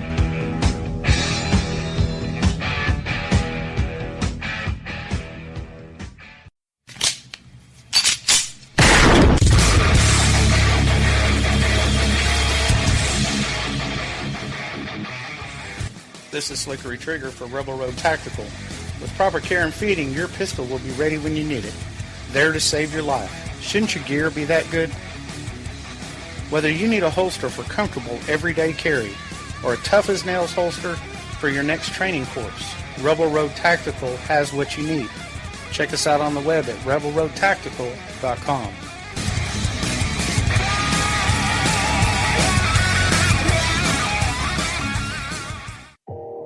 You are listening to KLRN Radio, where liberty and reason still reign. All right. Thank you for hanging in there while we paid those bills. Now we will get right back to our debate roundtable. That's the thing, though. It's not really off in the weeds. I mean, we're talking about the Yes, we are totally in the weeds. This is supposed to be about the debate and how these two different candidates went back and forth and presented each other and themselves and the issues. And Trump did an interesting job by pointing out and by bringing up the fact. And I think it's a credit to him because we're all sitting here talking about it, which we're finally doing. He made the emails a part of this debate. The last time he was in the debate, he didn't do that. He was not on point, and he didn't bring up the issues. This time he did. He did a very good job, and he brought it home very strongly, and he did something else, which I'll reiterate. He brought the point home that Hillary is being treated to a different standard because she's an insider and she's an elite. And that's what irritates Americans. We want one law to be applied fairly in all situations to all people. We don't like to believe that there's an elite government ruling over us. And that's what we're very concerned about, is that the elites are running Washington. They are not listening to the people. Whether you're a Democrat or a Republican or something in the middle, we want a responsive government, and we don't want our officials who are our employees. We don't want them lording over us as being subject to different laws. We want all of them to obey the same laws that we do. And if we don't have that, we're becoming a lawless nation. We're seeing it over and over again. It's the rise of Black Lives Matter, the disrespect for police officers. We're seeing it over and over again with just the millennial generations, all kinds of different problems coming up, lack of respect for the law. And if that continues in our country, we will not have a country. We will have balkanized states. And for Trump to tie all of that together in a response and say, look, if I'm president, I will appoint a special prosecutor to get to the bottom of these emails. That resonates with people. That's my only point. I'm analyzing the debate. I'm analyzing what happened tonight in between the two candidates. Well, I think it's pretty great that there's a guy behind Jeffrey Ward right now to interject something here, Zodiac Killer. I just want to jump in as the only millennial here in response to this. I'm a millennial. Oh, you are? Oh, okay. Of course. Oh, I didn't realize that. All right, awesome. Well, I want to speak on behalf of millennials, and I'd like to see if you disagree. But I think that this whole notion that there's all these issues arising with millennials and we're lawlessness and whatever, I detest that notion. I don't think that's true at all. I think that we are a generation that's saying we are sick and tired of the acceptance of degrading others, and that's clearly what our generation is saying. You can hear it loud and clear, whether it's through our social media or whatever. And if you want to call it political correctness, so be it. But I don't think that's what it's called. And I think that when Donald Trump says, "Oh, well, we're gonna stop political correctness," I think what that means is we don't care if you're racist or not. And that's the real thing you gotta ask. Well, what does it mean to be unpolitically correct? Right? It means saying ridiculous things. So. I don't think that Ted Cruz is a Zodiac Killer. Bryce, I'd like to take issue with that, even though I'm not a millennial. First of all, I have seen people not being able to fly an American flag under the guise of political correctness. I have been seen people told to take off American flag T-shirts under the guise of political correctness. I have seen where a quote American barbecue at a college campus could not be held because it was not politically correct. I have seen where posters have been taken down off college campuses for 9/11 memorials because it might offend a Muslim student. Let me just tell you, I am on a college campus right now, and none of that is true. I think it's all blown up by this right-wing media, but it just so happens that, they blow up the idea of a safe space. And, I've actually had the opportunity to learn firsthand what that means. And I have to say, the idea that we should get rid of what is called a safe space is a little ridiculous. I mean, think about it. If someone experienced what Donald Trump thinks is okay and getting their junk grabbed, don't you think it might be a little harsh for them to sit through a class or a lecture without forewarning that this class might, spark some memories of their sexual assault?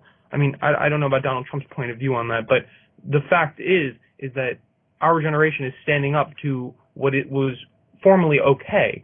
And, I don't know about 9/11 posters being ripped down or people taking off their T-shirts, because these could all be isolated incidents, or these could all be, I do not think that these are the norms. In fact, I think that I heard it so brilliantly said. I think it was after the DNC. It was on NPR. They were saying, these are liberal patriots, people who are proud to be from their part of their country, and I consider myself one.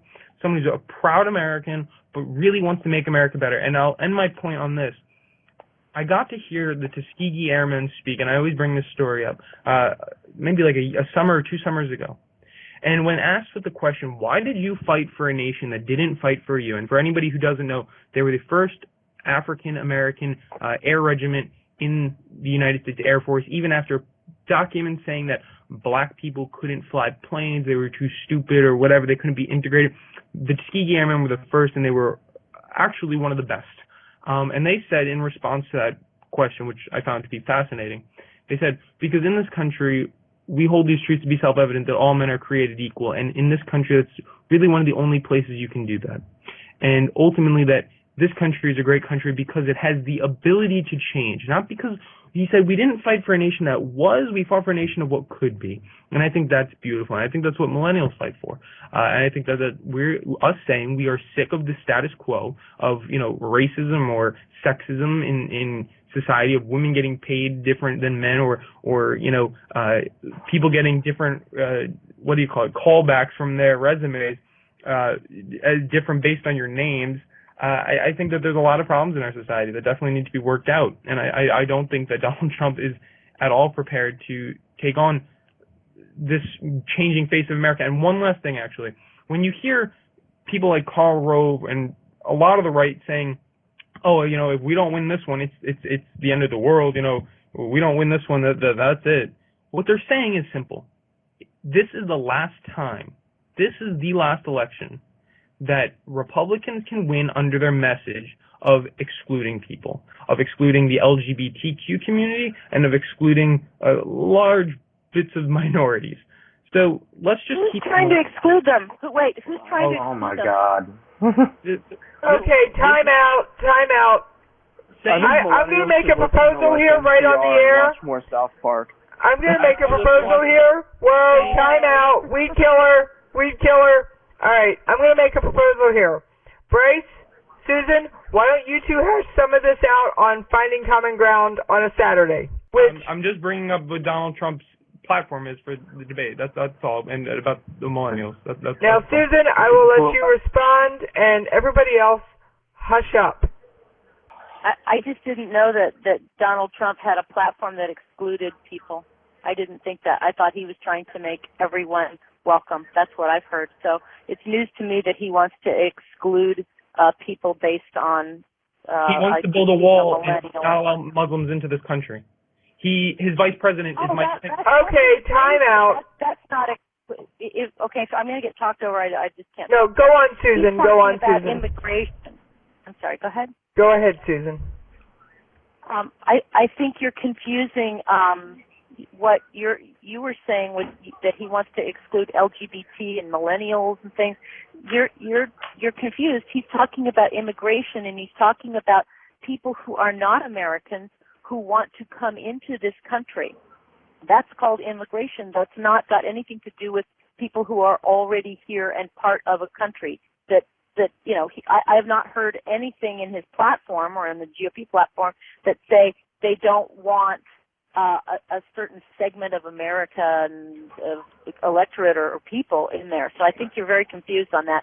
Maybe you know that and you're just saying it to kind of slam Trump or something. But his stand on immigration has to do with illegal immigration, with foreigners coming in who are not American and who want to come into this country. And we have to have laws that say, how are we going to treat a million people who want to come in?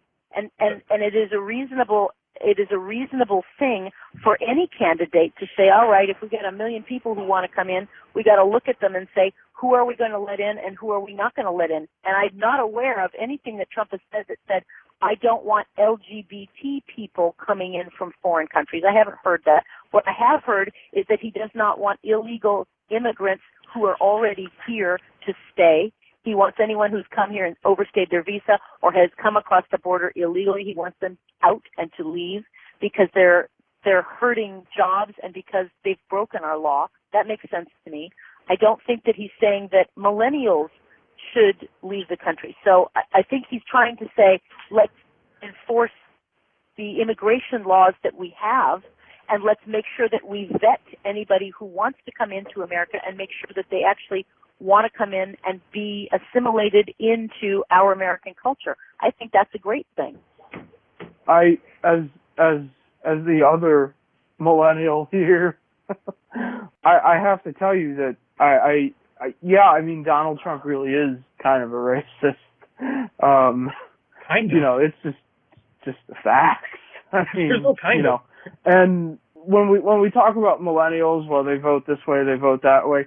I play World of Warcraft, man. I got to tell you, I know a lot of 18 to 35-year-old people that are voting for Trump, and it's a lot more than you would think. It really is. And there's a lot of little white boys out in the colleges that won't tell you that they're voting for Trump because it's not colorful or whatever, but there are an awful lot of these people, and they do exist. I'm telling you. You can't discount that.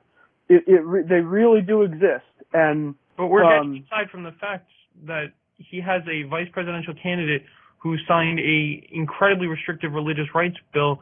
We are talking about a candidate who wants to literally build a wall and divide the continent.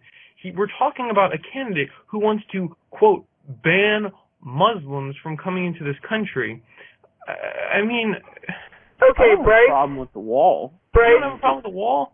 No, I don't. I've got no problem with the wall, and it's. You don't think? I have no problem with the wall. I just don't think he's going to build it, and I don't think anybody's going to pay for it. You guys realize that would probably increase illegal immigration, right? The wall has been law for over 12 years. It was just called a fence before. It's already law. It's just not being built because the Congress hasn't appropriated the money and hasn't made it happen. It's already law. Well, Mexico's going to pay for it, but. And as far as the Muslim ban, he was not. In terms of walls, though, they build huge walls around Israel to keep out, insurgent activity. All they do is they dig under the wall. So, I mean, I'm really, really not very sold on this idea that we can have this. You say just let everybody come in, let open borders. No, I'm saying don't waste $4 trillion building a wall that these people are just going to dig under. How about we're doing it now, and there isn't even a damn wall now. Electronic technology. Make it easier to become an American. I work with electronic technology. They already have tunnels in San Diego right now. I know, and that's what I'm saying. So why build a wall? They're just going to dig under it. So okay, it's Rick's turn. To become an American for these people. Okay, well, we should, and you know what? We should streamline the process. We should make the process a little bit easier. We should make the process a lot faster. And why do we not support 11, 12 million people who are here who haven't committed crimes?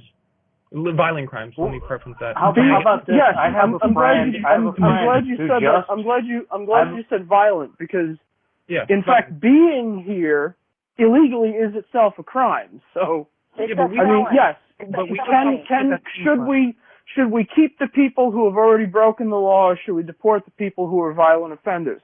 I say the violent offenders get preferential treatment. They got to go first. And what you got drug lords, you got drug dealers, you got all kinds of crap. They got to go first. Followed by all of the rest of them who broke the law to get here. There are a lot of. You're never going to deport 15 million people. It's not financially possible. That would do to the economy what yes, it is. What that type of message to people. Why would you? It's really not. It's really an idea that's not grounded in reality. I have to tell you, it's not financially possible. It's so easy, and it doesn't cost any more money than we're spending now. Oh, really? You enforce the yes, oh, really? And don't be so snotty. That's ridiculous. I mean, come on. Okay, do you want to hear it or not? Do you want to? You're being educated, you little millennial. You don't know what you're talking about. Let Susan talk. Why don't you show a little bit of respect instead of being snarky? What you do is you enforce the employment laws that are already on the books, which is you tell every employer that they must abide by the laws already here, which is you hire and prove that you hired American citizens. What will happen is there's a vast under-the-table employment situation where a lot of people have jobs because they're working for cash and because they're here illegally. And it motivates an entire section of our economy. When you explain to all employers that, yes, we're actually going to enforce some of the laws on our books in the federal government, and say, yeah, you've got to actually prove that these people that you're paying are American citizens, meaning the employers, will start to breathe heavily, pass out, and what they'll do is they'll say, geez, I got to let these guys go, because they will be fined. It's called enforcing the law that already exists. When enough of these people do not have an incentive to come here for the jobs, when they are not being given welfare and they're not being encouraged to come over here and receive welfare benefits and free schooling and everything else, and when there are no under-the-table jobs, they will leave and go home because they will not have a way to stay. That's the first thing you do. No, they're going to run into the wall. Most of them will leave. Pardon me? When on their way back, they'll run into the wall and they can't leave. Now you trapped them in here. Oh, you're being so funny. They can go back under, the way that they came. I mean, you're just being. Aren't we saying that they came through the border? You know, that's okay. Hey. We can make this about jokes. That's okay. We can do that. Doesn't matter. Can I interject just a little story here that really pertains to this? You're next, Daniel, and then it's Rick's turn.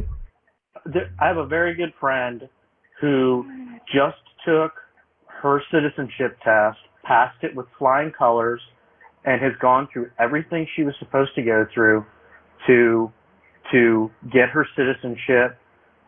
She's been here legally the whole time. She's done everything above board, and this whole situation pisses her off probably more than it does any of us. She's done everything the way she was supposed to do it, and she sees people not doing it, and it upsets her big time. It needs to, the laws on the books now need to be enforced. We don't even need new laws. The laws on the correct first. She has done everything the way she was supposed to do it. She has spent, it cost her a lot of money, and she did it. And that's the way it's supposed to be, and that's the way the laws are set up, and that's the way everybody has to do it. The end. That she's very proud. I guarantee you, she knows the United States Constitution and history better than most people out there because she had to study it. She had to take a test on it. But Mexico is literally a foreign country, and we are saying that, it's Rick's turn. Okay, so backing all the way up to something Bryce took a little shot about, and then it kind of got glossed over. Because when he was talking about immigration and immigration reform, he mentioned how our ancestors came here. When my ancestors came here, there were no immigration laws. If there were, I'm sure they probably would have followed them to get here. No, I'm talking about before that, about how, we kind of came here and claimed this land ours, our way back ancestors. Might not have been yours. That's exactly what I'm talking about, genius. No, were there any laws at that point that stopped anybody from coming over here and doing those type of things? Yeah, because this Chinese Exclusion Act. Really? So yeah. Wait, in like 1700 and something, there was a law that said we couldn't come to another country? Wait. I'm sorry. First of all, I'm confused where you are. I mentioned the Chinese Exclusion Act. Is that what you're talking about? No, that's not what I'm talking about. You specifically mentioned that if we're going to talk about immigration, we should go all the way back and talk about when our ancestors came here. Mine came here in 1714. There wasn't even a country. So there were plenty of nations here. There were Native American nations here, but we took them their land. Yeah, exactly. We took them their land. Did the Native Americans have immigration laws? No, they did not, because things like that didn't exist. This is the part that your side never wants to talk about. Most of our immigration laws are to try to keep from happening now what our ancestors did to them. It's to make sure that we don't have uncontrolled immigration. It's to make sure that we don't have a massive influx of people that suddenly decide they want this land worse than we do, which is exactly what happened here. This is the part that your side never wants to talk about. These laws aren't about excluding people. They're about trying to make sure that we don't have another issue with the people that were the indigenous people being overrun. We are now considered the indigenous people as well as the people that were here before us. And these laws are to protect us, not to exclude other people. That's the point. Let me just respond then. So when I mentioned the comment, and for some reason I guess it was taken as a joke, but it wasn't, building a wall will literally prevent people from leaving. A big reason... No, it won't. No, it won't. If there's a wall, it's no different than us having the border checkpoints that we have now. There will be ways for people to come in. There will be ways for people to go out. So your entire argument is wrong on its face. And no, it's not. I would like to get to it. Well, if you'd let me get to it, I'd explain it, but I'm not going to. I keep getting talked over. Bryce, I'm going to play moderator. You've got 60 seconds to get your point out. If you make it harder for people to go to and from the border, and this is something that Reagan even talked about, then once people get here and try to make their money to help their family get over here, and they try to go back or whatever, vice versa, they try to go here and there, and it's harder to get through and from the border, well, guess where they're going to choose to stay? It's either here or Mexico. So where do you think they're going to try to stay? They're going to Actually, most of the people that come across the southern border aren't from Mexico. Most of them are from Panama and from wherever. Central America. And from wherever. They're not going to try to go back home. They're going to try to stay here.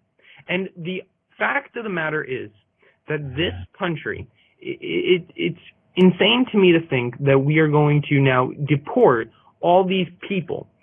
I mean, first of all, no. Nobody is going, a citizen of America is going to go and do the work of an illegal immigrant, and I'm here to state that very clearly. Americans will not. You're really good at mind reading. You should get a job in like Vegas or something. Well, yeah. Let's go send. Yeah. How do you know? Too bad Trump doesn't. All right, weed killer. Everybody, can we get back to the debate? This is supposed to be a debate roundtable, not every issue in the world. We can schedule one of these for Saturday. I'll give up some airtime. Now, yeah, I'm going to actually have to go, so I'm going to say thank you, everyone, for having me. And all right, Bryce, since you are leaving us, please give your social media and contact information and any other information you'd like to give out. Yeah, absolutely. So, everyone, my name is Bryce Robbins. I'm the host of Opinion Nation. I'm currently trying to do a series of having all these presidential candidates on my show, so tune in every week to hear a different presidential candidate, lesser-known candidates, all the way from Jill Stein to last week's Lynn Kahn, talk to me about their policies. You can catch me on Facebook at Bryce Robbins or on Twitter at RobbinsBryce. That's ROBINSBRYCE. Check out my pages. Tune into the show Saturday, 11 a.m. Eastern Standard Time, and also catch me the hour before that, battling it out with Rick every Saturday, on Finding Common Ground. But I'll see you all then. All right, thank you everybody for having me. And hey, Bryce. Hey, yeah. Bryce. Yeah. I wanted to say I listened to your interview with Jill Stein. It was awesome. Thank you. And if any of you ever want me on your shows to debate or battle or whatever, totally hit me up. Or have me on Bryce, your show. I'd like Everybody's to suggest welcome to my show. You and Susan battle it out one Saturday. I think that would be fantastic. Now, on that note, you have an outstanding night, and let's see if we can get back to the debates, guys. All right, bye-bye, everybody.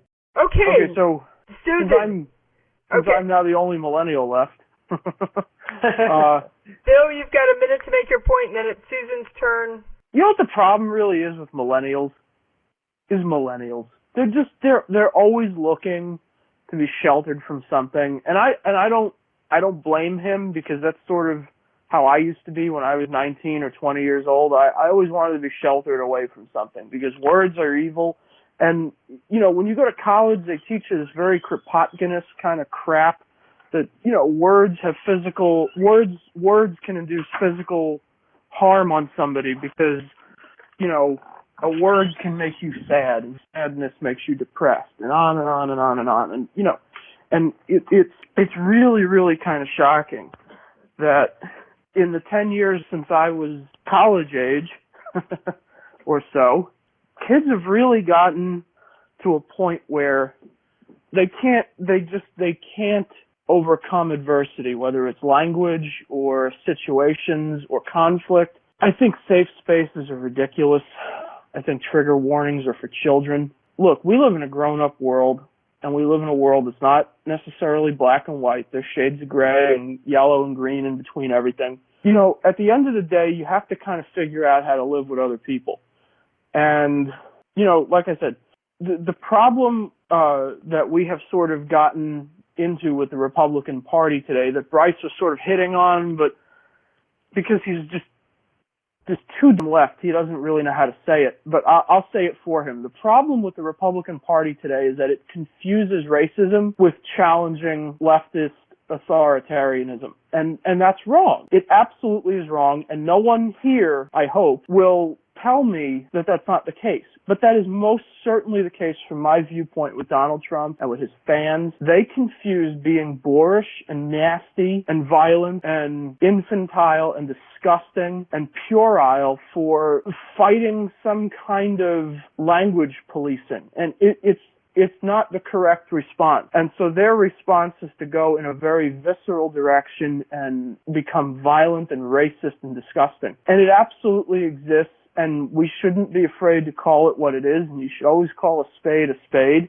And there are absolutely a lot of Trump's fans that are this way, and we should not be afraid to confront it. But at the same time, we should recognize that not every little verbal transgression is a war crime. But when people say things like, oh, when they point to a black person and they call him a thug, you know, we've sort of gotten to this point where racism has done what I call...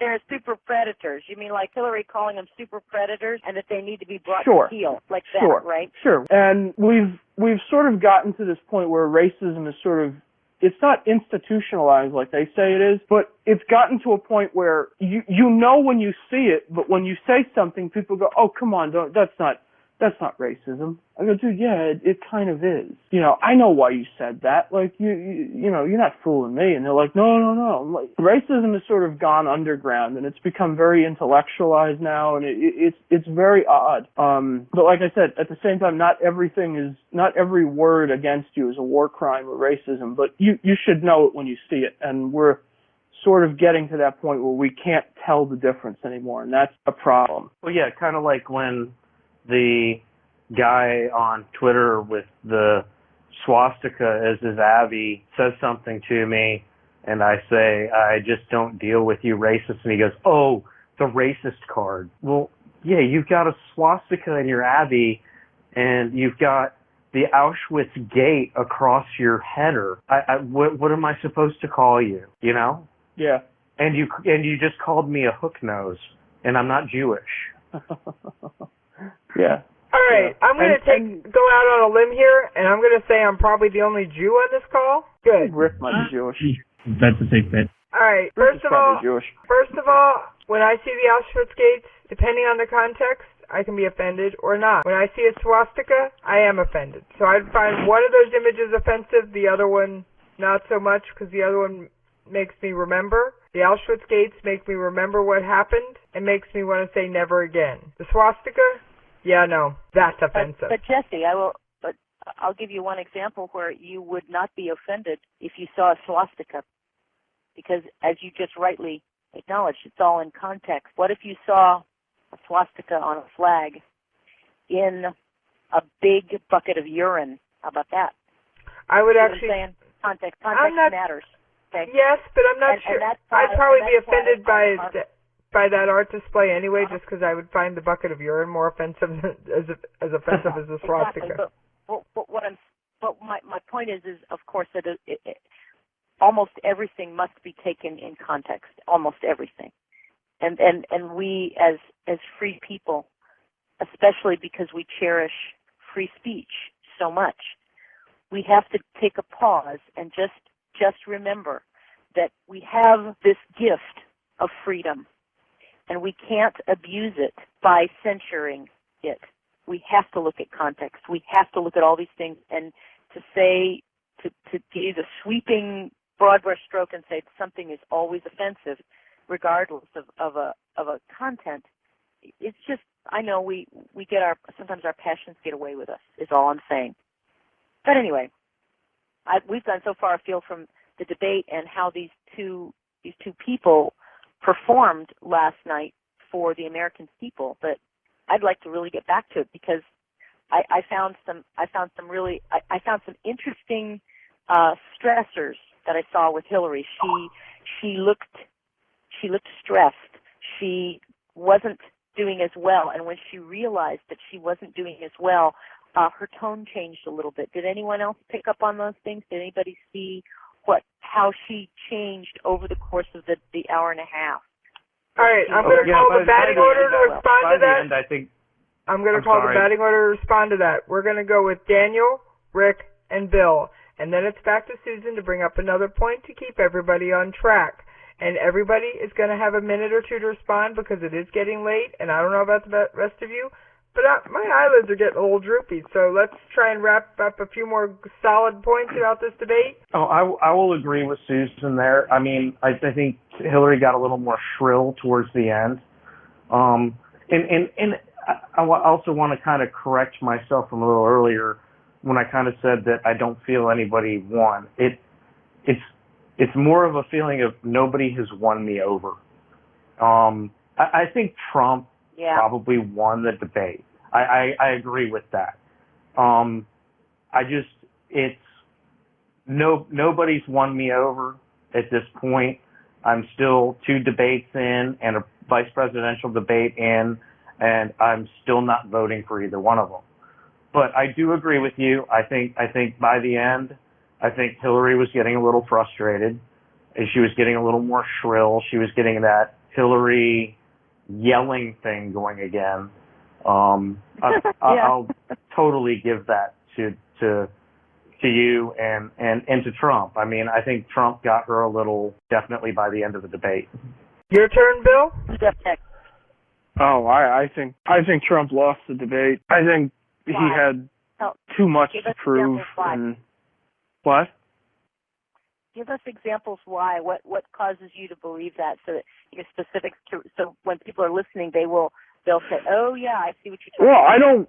I listened to the debate for an hour and a half, and I don't think I learned anything new. I don't think I really heard anything particularly specific from Trump. Like I said earlier, I mean, he just sort of talks in sound bites and quips, and it's not real obvious that he knows what talking about. He just kind of says something.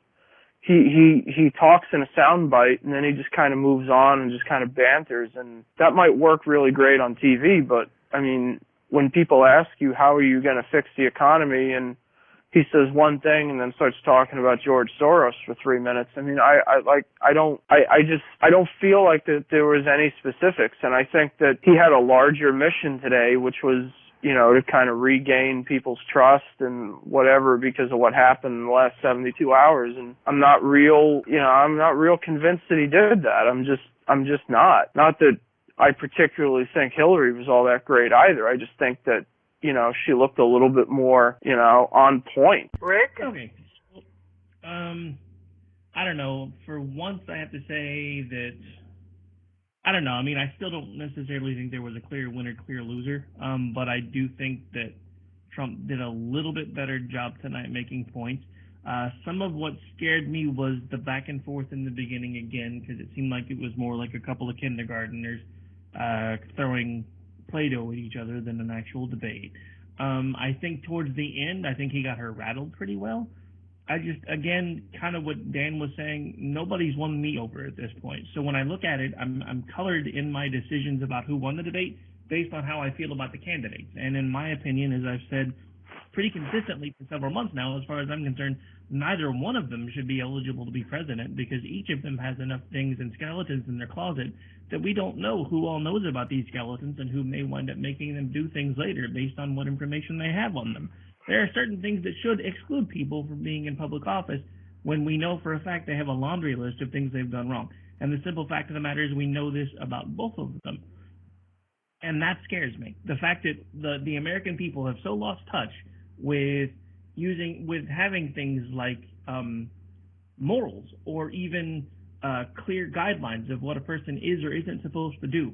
And I understand that maybe I'm old. Maybe I'm part of the old guard now. Maybe I just need to go find a corner and go sit in it until somebody throws some dirt over me. I don't know. But looking at these two and watching the back and forth tonight, The only thing that I can say again is I really feel like no matter which one of these two wins, America's going to lose because, look, I know everybody keeps talking about how Hillary's definitely going to do this, but Trump says that he's going to support justices that will uphold the Constitution. Look, Trump's probably never even read the Constitution. From some of the languages that he's used during debates and round tables and campaign speeches and everything else, I'm almost positive that I can make that assertion because of certain things that he has said. And my other problem with this is, no matter how much he says he wants to put people up like Scalia, one of the first people he mentioned was his pro-abortion, I think it's his sister. But I'm getting really tired, so my memory's not. Can I just throw something out real quick? Because something kind of popped just in the news just like 10 seconds ago that I just want to mention. Kind of related to this. Kellyanne Conway, Trump's campaign manager, apparently was just talking a roll call, and she's claiming that upwards of a dozen members of Congress have made unwanted sexual advances towards her, but she won't name who they are, and she says that they know who they are. Oh, wow. Nice. Yep. Well, I can throw something at you too, Rick, when we talk about just improprieties and everything else, and you and I know, are both old enough to remember, and I'll just throw this out there, a boat called Monkey Business. Yes. I mean, that destroyed him. I mean, and look at where we are now. Yeah. Oh, yeah. Well, I got to echo that, I know, I think, I forgot exactly. That wasn't that long ago. I remember Monkey Business. It was Gary Hart, right? Yeah. Okay. Yeah. No. Okay. What's that? Just checking. No, I'm not that young. Bill was just checking his political facts with Susan. I think that I think Rick said it, which is you don't like any of them, and neither of them won you over, and that's because they are both so flawed, and they both have very high negatives, and that I think we started at the very beginning of this about that it is lamentable in some ways that our republic has come down to this. I've often tried to think about, well, why? And I think it is the rise of the reality TV show. It's the rise of the media. I believe that we have these two candidates precisely because of the media. Precisely because they love the scandal. They love the hype, the reality show, they don't anymore. And I think Trump is a very interesting character because he started off as a businessman, then kind of as a reality show actor kind of a person, and that is what is his stock in trade and has now catapulted him to become the challenger to Hillary. And all of this is because media. I'm wondering now. I'm just kind of thinking off the top of my head. I wonder, though, that the increasing role of the media, especially in going to the gutter, in always using, for instance, in the 1950s, it was Father Knows Best, and now the latest show is, Dad's a dunce and usually out of the house, and Mom's raising the kids, or it's this fractured family, or, two men and a baby, kind of it's very it's not the same type of shows and the same type of values. For better or for worse, I've recently called them the propagandistas. They are now promoting kind of a state agenda. They are promoting their view of what should be government and what should be culture, and they're ramming it down our throats 24/7. It's hard to find a television show on TV that is, I don't know, suitable for my kids. Because everything's got, there's at least a couple 4-letter words in there. There's always a little bit of a gratuitous splash of something we shouldn't see, and it's very hard to police it, and it is invasive. And so I'm not surprised that we end up with a reality star, you're fired I'm not surprised that we have that running for president, and I can't say I'm thrilled about it. And I'm not surprised that we have Hillary, because she has been on the inside forever, and they are, political royalty, the Clintons. And so it's the media has given us this and has also stoked the fires and created the situation, because I think the media has lost its way and forgotten its role. It's supposed to be the fourth pillar of government. It's supposed to be the watchdog. It's supposed to be the investigative branch that digs out and really finds the truth, whatever it is, and reports on it. Not gives it a spin, not gives it an opinion, not gives it an angle, and then, sends it over to, Disney or Comcast and say, hey, let's make a show about it. They're not supposed to be that way. So I think we have been betrayed by the media. And to an extent, we are stuck with the two chosen actors now in the grand debate, as I've alluded to before. They're set up, and the media is happy either which way it goes, really. I think more of the media people in it will prefer Hillary. And there's most recently an interview, I'm a little bit off topic, but there was an interview she was giving on the plane after her first debate in which her eyes crossed, but the people who were filming it did a very, very quick chroma key edit to mask the fact that her eyes were crossing in the debate. So we have evidence that the media is not just helping Hillary. I mean, not just reporting on Hillary. She's actively helping and covering up things. So I think we've got these two candidates because of the media, because they're no longer doing the job that they're supposed to do, which is watch and report. All right, I think Susan? you're partially right. I think you're partially right, Susan, but I think it's both parties too, and literally, I mean, all three parties. I mean, I was a libertarian until just a little while ago.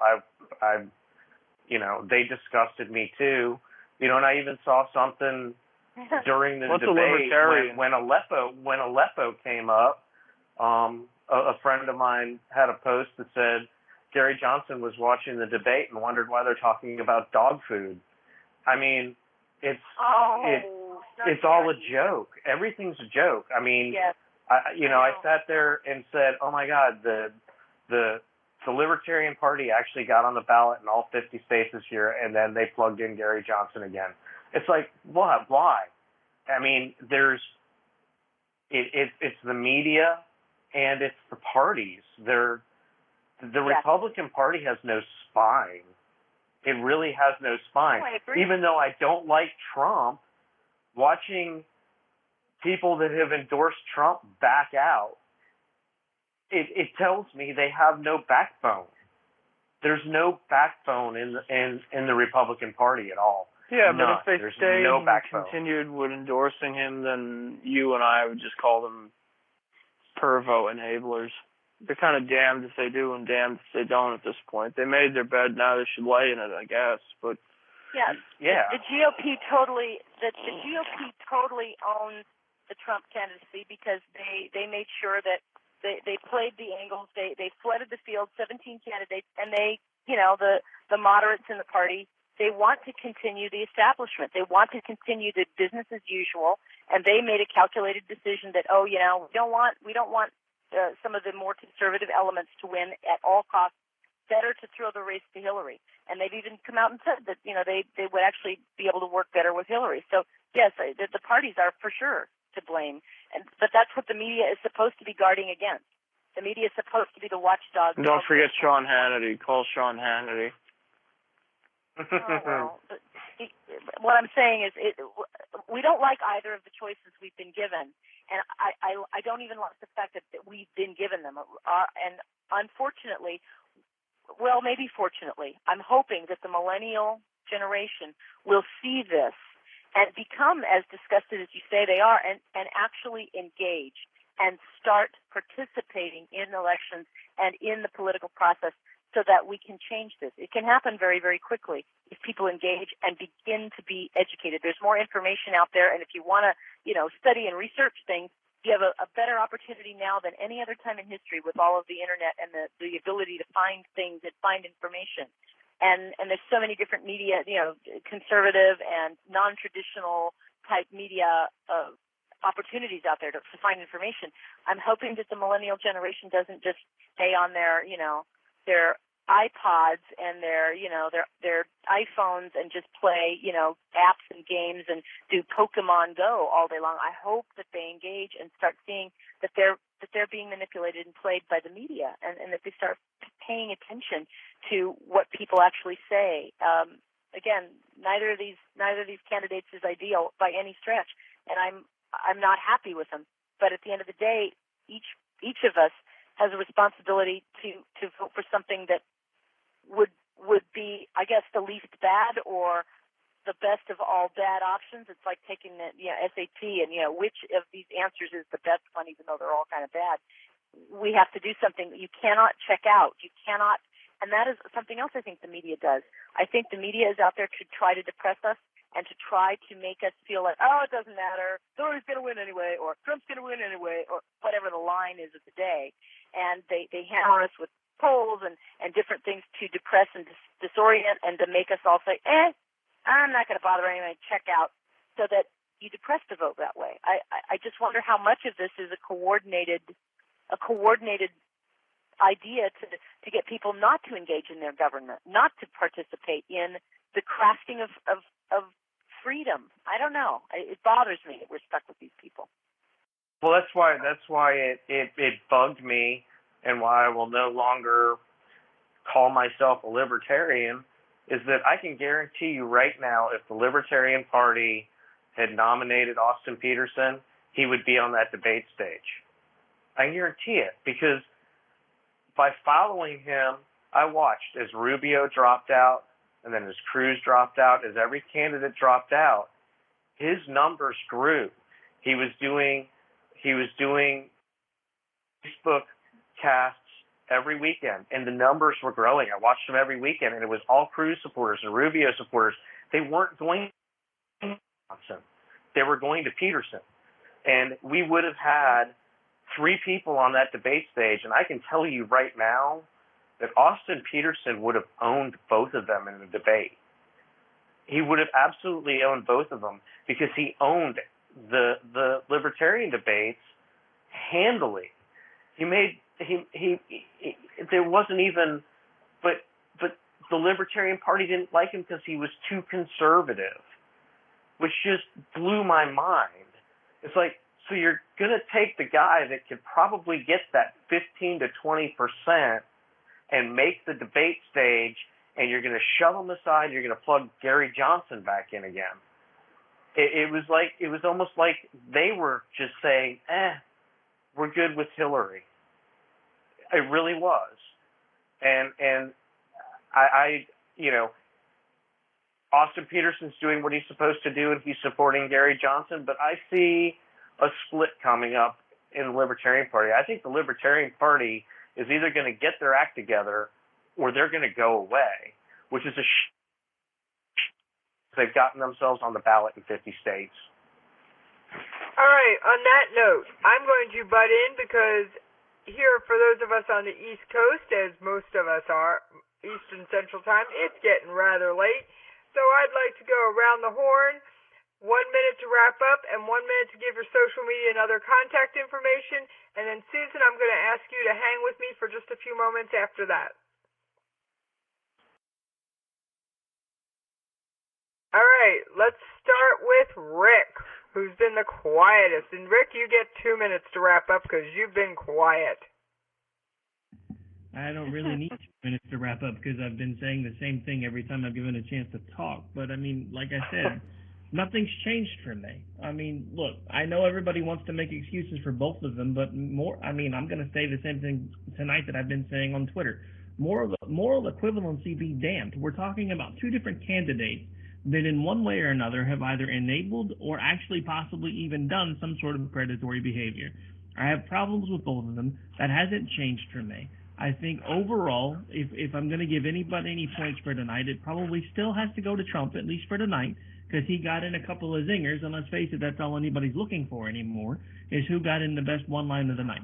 And unfortunately, I think the focus group that Luntz did afterwards probably actually illustrates that point better than anything, because when nobody really got any headshots in on the first one, Hillary won it hands down because she got in at least one or two good one-liners. Tonight it was Trump's turn, so he turned it around. He got the second debate. We'll have to wait to see what happens on the third one. But overall, again, nothing's changed for me. I think overall the American people lose, and I'm really disappointed because, again, I think for the first time in my lifetime, no matter who wins, we lose because both of them have so much dirt on them that somebody's going to be able to use it, and we're not going to see it coming till it's too late. As far as where you can see me or contact me, I'm on here live every Monday through Friday morning from 11 to 2 on KLRNRadio. Also available on various syndication points. I'm not going to take the time to list all of them here. And you can keep up with me on Twitter. It's the easiest one to keep up with me on. My phone's always in my pocket. It's AOTR_host. All right. Thank you very much, Rick. And that brings us to his partner on Robinson and Wright, Dan Wright. Well, I'll wrap. I pretty much just wrapped up with what I just said. That's pretty much how I feel. I came back to this. I came back to the Republican Party for this election because I really thought they had it together, and they obviously don't. Changed my voter registration back to independent. And like Rick said, nobody has me convinced at all. I'm in North Carolina, and it looks like North Carolina is going to go blue either way, so it really doesn't matter. I will throw a vote out there for, I don't know yet, but at this point it won't be either one of the major party candidates. Neither of the debates, none of the three debates have won me over at all. And as far as social media goes, I mean, really, my Facebook is private, and you can find me on Twitter at 1911G_fan. And like Rick, my phone's always in my pocket, and I'm usually getting in trouble and have been shadow banned like 5 times in the last 2 weeks. So you may not see my tweets. You may have to actually go to my timeline to see them. All right. Thank you, Dan. And with that, brings us to Bill. Social media contacts and wrap-up points. I don't know. Whatever Rick said, that was good. You can find me on Twitter at Defend Wall Street. I don't know. I just agree with everything Rick said. I mean, it's, pretty much what he said. All right. I have a really bad hangover now, so whatever Rick said, that's good. I like that. Susan? Well, I thought something shifted tonight.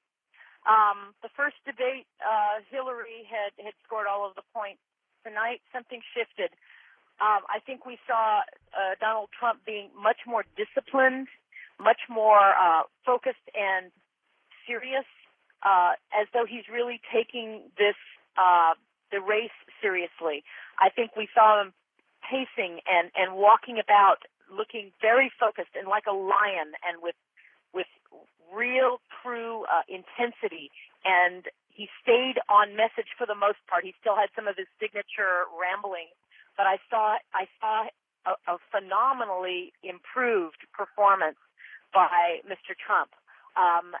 It affected Hillary because in the beginning she was calm and cool and she had a smirk on her face, but as he continued and he didn't take all of the bait that she was throwing out there after he had calmly answered and apologized for his locker room talk, and as he continued to go back to the issues, and as he continued to own the press in the room too, he controlled them a good degree of the time. She started to falter. She started to know that she was losing the debate. She wasn't able to connect with her points. She became shrill. She started looking a little tired and a little unfocused to me, and started sounding bad. So this, I believe that this, from a debating standpoint and a visual optics, I'm sure that Trump won it. but also from just a gut feeling of as an American mom, I want somebody to make sure that our laws are obeyed. And I loved the fact that he came and said, you know what, I am going to prosecute you for those 33,000 emails that you've deleted and that you bleach bit. And you're afraid of me because you're going to go to jail. That resonates with people because we want laws to be applied to all people, especially the elite at the top. So I think he really improved his performance. She came away rattled. I think he actually ended on his ending was superb when he very genuinely complimented her on being a fighter and never giving up, and that she was a strong fighter. That resonated well, and her attempt to kind of say, well, I like his children, kind of a little bit of a backhanded compliment there. It didn't work. He carried the day on this in his performance. He was much more disciplined on the facts.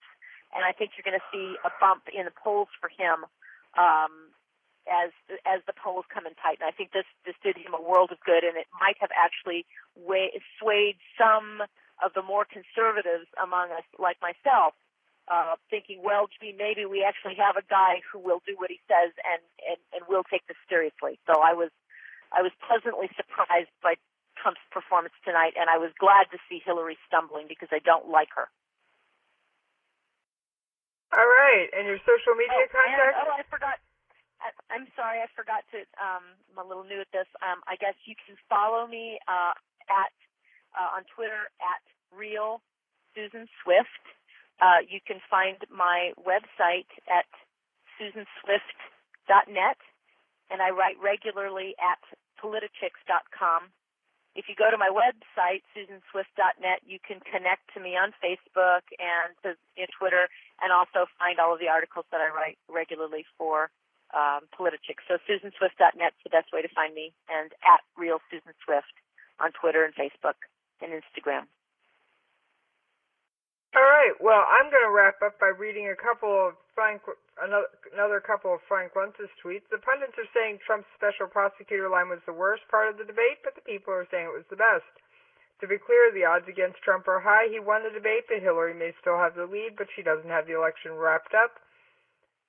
And on that note, I am Jessie from Jessie's POV. You can find me on Twitter at Jessie's POV. You can find me on the internet at jessiespov.com. I also have another show called Jessie's Coffee Shop, and the website for that is jessiescoffeeshop.com. On that note, I'd like to thank on behalf of KLRNRadio, I'd like to thank everyone for tuning in tonight. Thank you, and have an outstanding night.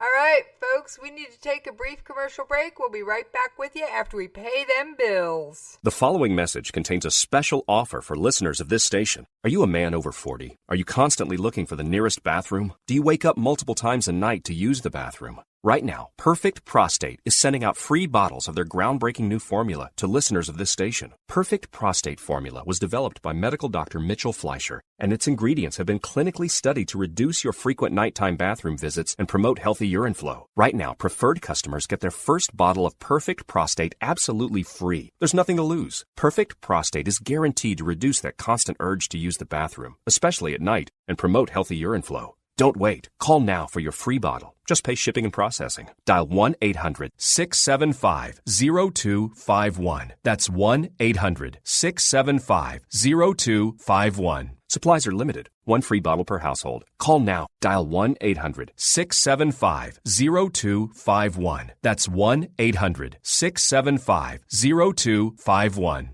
Individuals and businesses with tax problems, listen carefully. Do you feel like you're losing control over your finances? If you owe over $10,000 in back taxes or have unfiled tax returns, we can help you take back control. The IRS is the largest and most aggressive collection agency in the world, and they can seize your bank account, garnish your paycheck, close your business, and file criminal charges. Take control of your tax problems now by calling the experts at Tax Mediation Services and take advantage of the Fresh Start program and new laws that may allow us to negotiate a settlement for the lowest amount possible. Our team of tax attorneys and enrolled agents can stop collections and get you protected so you can take control of your financial future. Tax Mediation Services is accredited by the Better Business Bureau. Call now for a free case review and a price protection guaranteed quote. Call Tax Mediation Services now at 800-610-9050. That's 800-610-9050. 800-610-9050. All writers are prone to becoming so attached to our characters and stories that we struggle to see why a passage may not be working. It takes another set of eyes to help us nurture our writing into full maturity. At Black Wolf Editorial Services, we strive to enable writers to develop and grow, shaping stories into masterpieces that can stand the test of time. Editing services are provided for all genres and all age categories.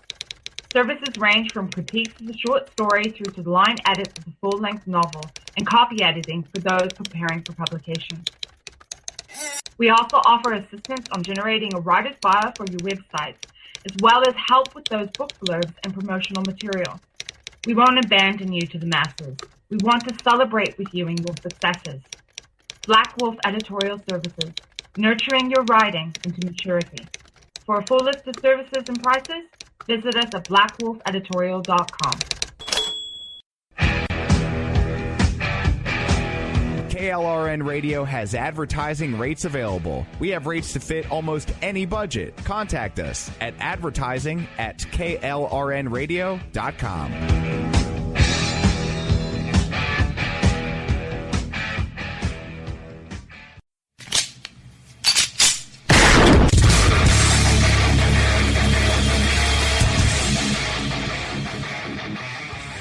This is Slickery Trigger for Rebel Road Tactical. With proper care and feeding, your pistol will be ready when you need it, there to save your life. Shouldn't your gear be that good? Whether you need a holster for comfortable everyday carry or a tough-as-nails holster for your next training course, Rebel Road Tactical has what you need. Check us out on the web at rebelroadtactical.com.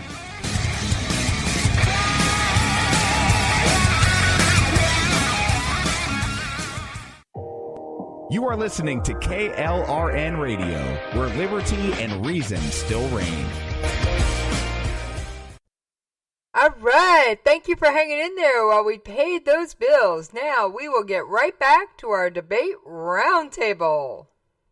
All right. This is Jessie. Yes, I realize this is America Off the Rails, not Jessie's POV.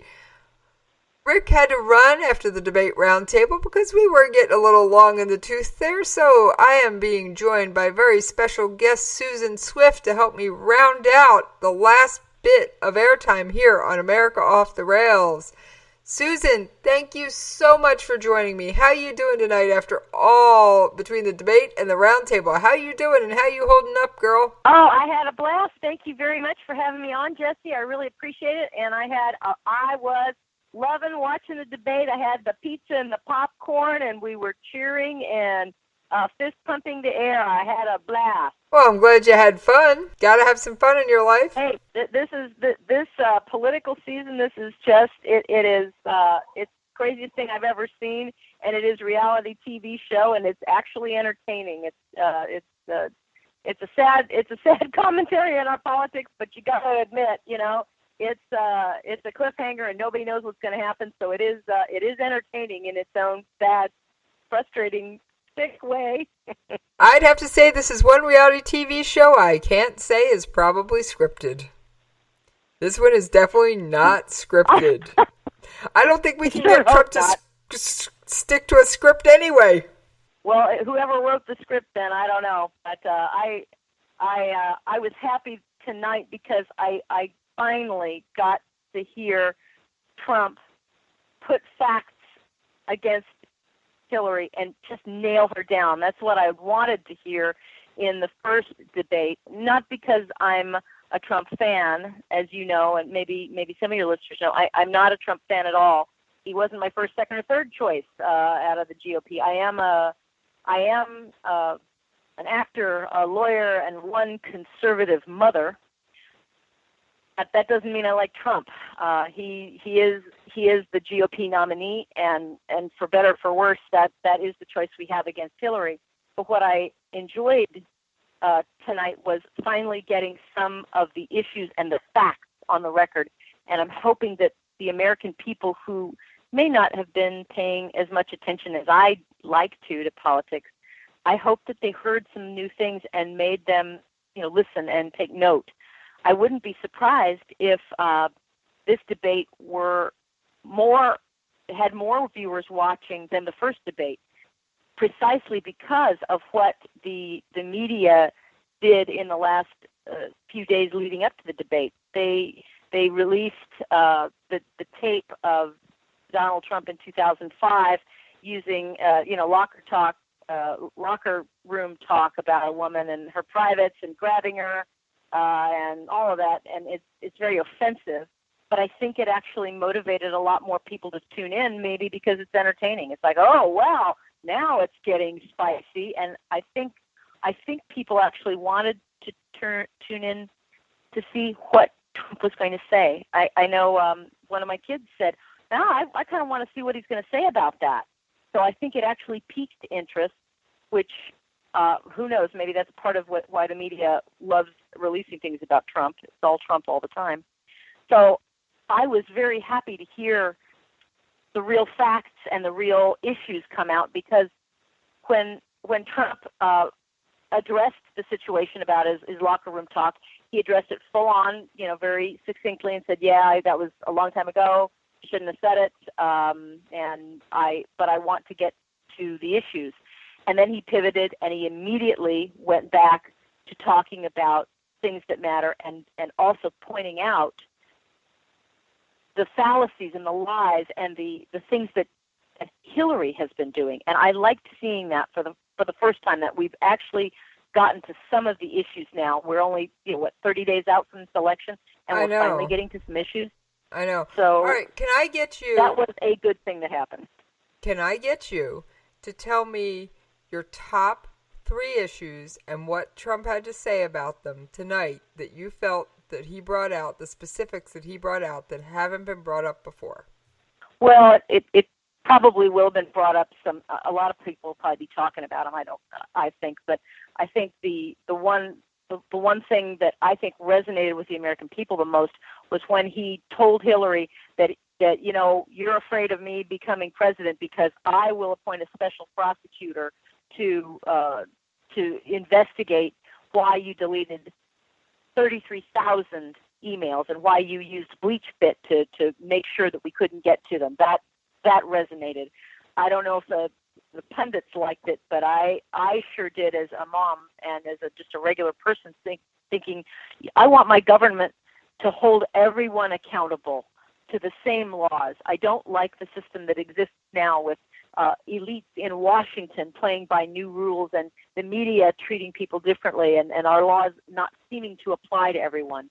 I think that when he said that resonated. It also tied into his message that is, people we're all going to apply the same laws, whether it's immigration or whatever the law is, that he will enforce those laws. So I think that was something that resonated.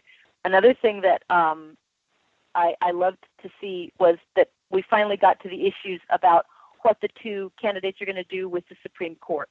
And I think Hillary, maybe unwittingly, gave Donald Trump some excellent sound bites when she said that she wants to put people on the Supreme Court that will change the Supreme Court and take it away from the slightly conservative balance that it had before Scalia died, and she wants to now place essentially leftists on the court to reverse Citizens United and to make sure that Roe versus Wade, which legalized abortion, is strengthened. And I think some of those things matter to Americans. And when she said that Trump will appoint more conservative justices to the Supreme Court, that was huge. I think people now will believe that Trump will appoint better judges than Hillary if they are of a mind to think that he's if they are conservative, they'll look at Trump and say, well, gee, if Hillary thinks he'll do it, that's good enough for me. So I think that resonated well with people. Okay, for people who don't follow politics closely and basically started tuning in after Labor Day, can you explain Citizens United? Real briefly? Brief overview? Citizens United is, let me see if I can summarize it best. Citizens United basically says that corporations are people too, because they're corporate entities, and they have the right to use their money to fund campaigns and to make donations to campaigns and political causes. The left does not want that to happen, and because it frees up, it allows a lot of businesses to use their money to fund candidates, and I'm probably oversimplifying it a bit, and I want to make sure that I've got it right, so I'll have to pull it up and look at it for you. But it essentially unmuzzles corporations and allows them to spend their money as an individual would to use as free speech, and that bothers liberals because they want to control where campaign donations can come from, in other words. Okay, and excuse me, I am not a Trump supporter, just like you're not, but I do have to say that I actually cheered, and even my husband, he's active duty military, so he can't get heavily involved in politics, but of course anybody can watch a debate and comment on it. He even said that was the zinger of the night against Hillary, when he said that you don't want me elected because I'll appoint a special prosecutor and I will see to it that your mishandling of classified information is prosecuted. Right. Now, we were discussing this particular topic, the mishandling of classified information, a bit in the roundtable, which we did get a little off into the weeds, but I would like to touch on that subject a little bit more in depth here for just a moment. As we were discussing, intent is not a factor in the gross negligence law. Intent is also not a factor when it comes to the non-disclosure agreement. Now, Now, I can tell you this, and I follow military court-martials and things like that fairly closely because that's what I cover. There have been people who have tried to use the Hillary Clinton defense since she was acquitted, or not prosecuted, I'll say. Not acquitted, but not prosecuted. And they have been found guilty, and in one case, I think sentenced to jail. Now, for a United States naval officer to be sent to jail for taking one photo of a classified area when there was no classified information visible and there was no classified information shared, and he did it just so he could show his family where he worked, and yet he tried to use the Hillary Clinton defense, and he was sent, I believe, to jail. He was definitely dishonorably discharged, which, for those who don't understand, was the equivalent of a felony. Yes, that is the equivalent of a felony conviction, folks. That tells me that the laws are not being applied equally. And your reaction to all this and to Trump's line, I know you said you want people to be treated fairly under the law. Do you have any further comments on that? Oh, yeah, that, to me, that is the question that is before the American electorate at this election. This is it. Are we a nation of laws or are we not? Do laws matter or not? And do they apply to everyone equally or not? Right now, we are living in a lawless nation. Obama has set the tone. I mean, he selectively enforces which laws he wants to, and then uses executive orders to make end runs around other laws he doesn't like to enforce. He's not enforcing, I should say he's selectively enforcing the immigration laws, and courts have actually ruled against him on that, and he doesn't care.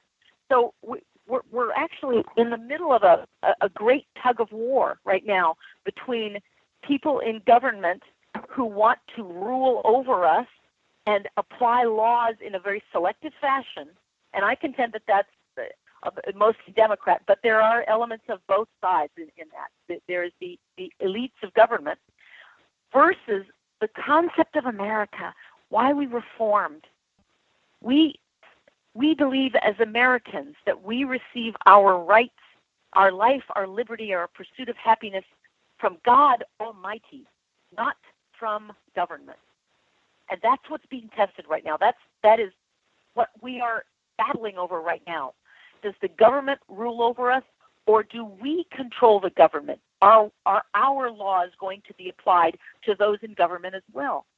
So when he stood up, meaning Trump, when Trump stood up and said, yeah, you don't want me to be a president because you're afraid I'm going to prosecute you. That's not the exact quote. He said it better. He said, because you're afraid of me, I'd have to pull it up. It was fabulous, because that is the essence of what is motivating people in America right now. We all look around, whether it's Black Lives Matter, whether it's social justice warriors in colleges, whether it's on the job, everybody feels like, gee, the other guy's getting special treatment. The other person doesn't have to play by the same rules. And what it's doing is it's separating us, it's dividing us, divide and conquer, right? And we're all getting, we've had special treatment for special different groups of people, and everyone is starting to feel like, well, gee, how come, as they say in the Incredibles, if everyone's special, then no one is, right? And the problem is we're all feeling like that everyone else is getting a special break and a special deal. The truth is, it's those in government, the people in the government. The government's the only thing that's growing in our economy right now. The government's growing bigger and bigger. Regular American jobs, we're losing jobs. We've got, 94 million Americans are out of work. A lot of them aren't even in the market anymore to even be counted. And yet our government statistics say, well, we picked up a little bit to 5% unemployment. That's a rosy number. Yuck, yuck, yuck. Now, are they insane? Are they kidding us? Do they think we're stupid? There's so many people out of work. So we're getting a government telling us one thing and enforcing laws selectively. And that is starting to infuriate people. The danger that we see, is vigilantism. And you've seen some of that with Black Lives Matter. And now we're seeing, white lives matter, all these things, because you're starting to see if there is a breakdown in law, if laws are not fairly applied and equally applied, at least to the best of our ability, what happens is different groups start saying, you know what, I'm going to get mine and I'm going to protect my own. And you start seeing vigilantism. I believe that the Black Lives Matter is a political organization pretty much funded by Soros. But what I'm really afraid of for this country is if we don't start supporting regular law enforcement personnel, the blue lives, if you will, the blue lives that matter, our police officers, if we don't start supporting the rule of law, what will happen is we're going to start having vigilantism on the street. People saying, well, hey, wait a minute, I've got to protect myself because the law doesn't work for me. And that there's already hints of that going. That's what's partially motivating Black Lives Matter. And we're seeing it even in other countries where there are police who are afraid to go into certain areas of, I believe it's Paris, where there are Muslim communities that there are no drive zones, things like that. So the question is, do laws matter? Do they apply equally to everyone, or are they just selective? And I think that's the big takeaway from this debate is if I can get one of the candidates to fairly apply the laws, that's good enough, because then that goes to immigration, that goes to jobs, that goes to that even goes to LGBT rights, because we have enough laws on our books to protect people from being attacked or prejudiced, again, being mistreated at work. We have so many laws on the books. We have so many lawyers who are willing to enforce laws that are designed to protect people in the workplace and against discrimination. All we need to do is make sure that our government enforces and supports the law. Okay, I was gonna play devil's advocate on a point, and I forgot where I was gonna go with it. But go ahead. Let's make it up.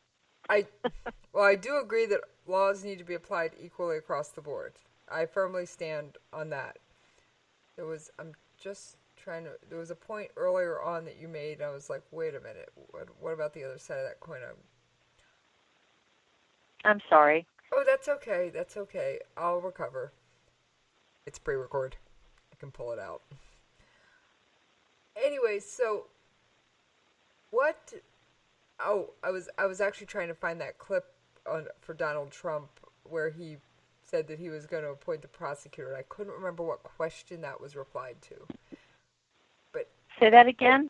I was actually trying to find the audio clip where Trump said he was going to appoint a special prosecutor, and I couldn't remember what question he'd replied to with that answer. Oh yeah, that was brilliant. It was brilliant. He did an excellent job with that. But anyway, so now another point that was raised in our roundtable was the wall and the immigration issue, and the wall, as we mentioned in the roundtable, has been law for a number of years. Now, it was called a fence, not a wall.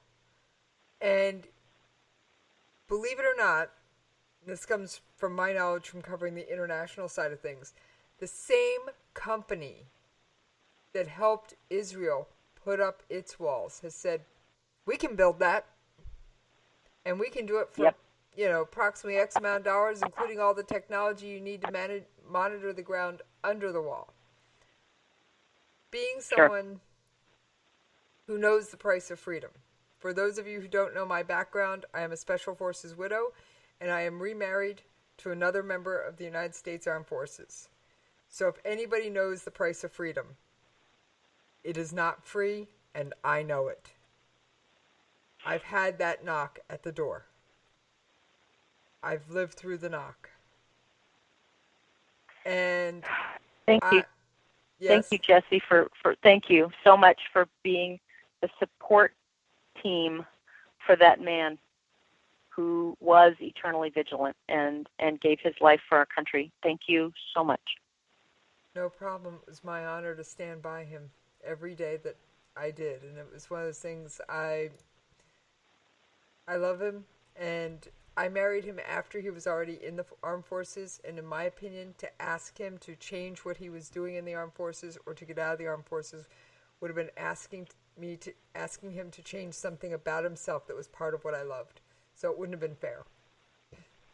Yeah. So I had to go into it and just accept the fact that I wasn't always going to know where he was. He wasn't going to be able to be at home every night for dinner, and some nights the phone would ring in the middle of the night, and I'd wake up and he was gone, left a note on the refrigerator.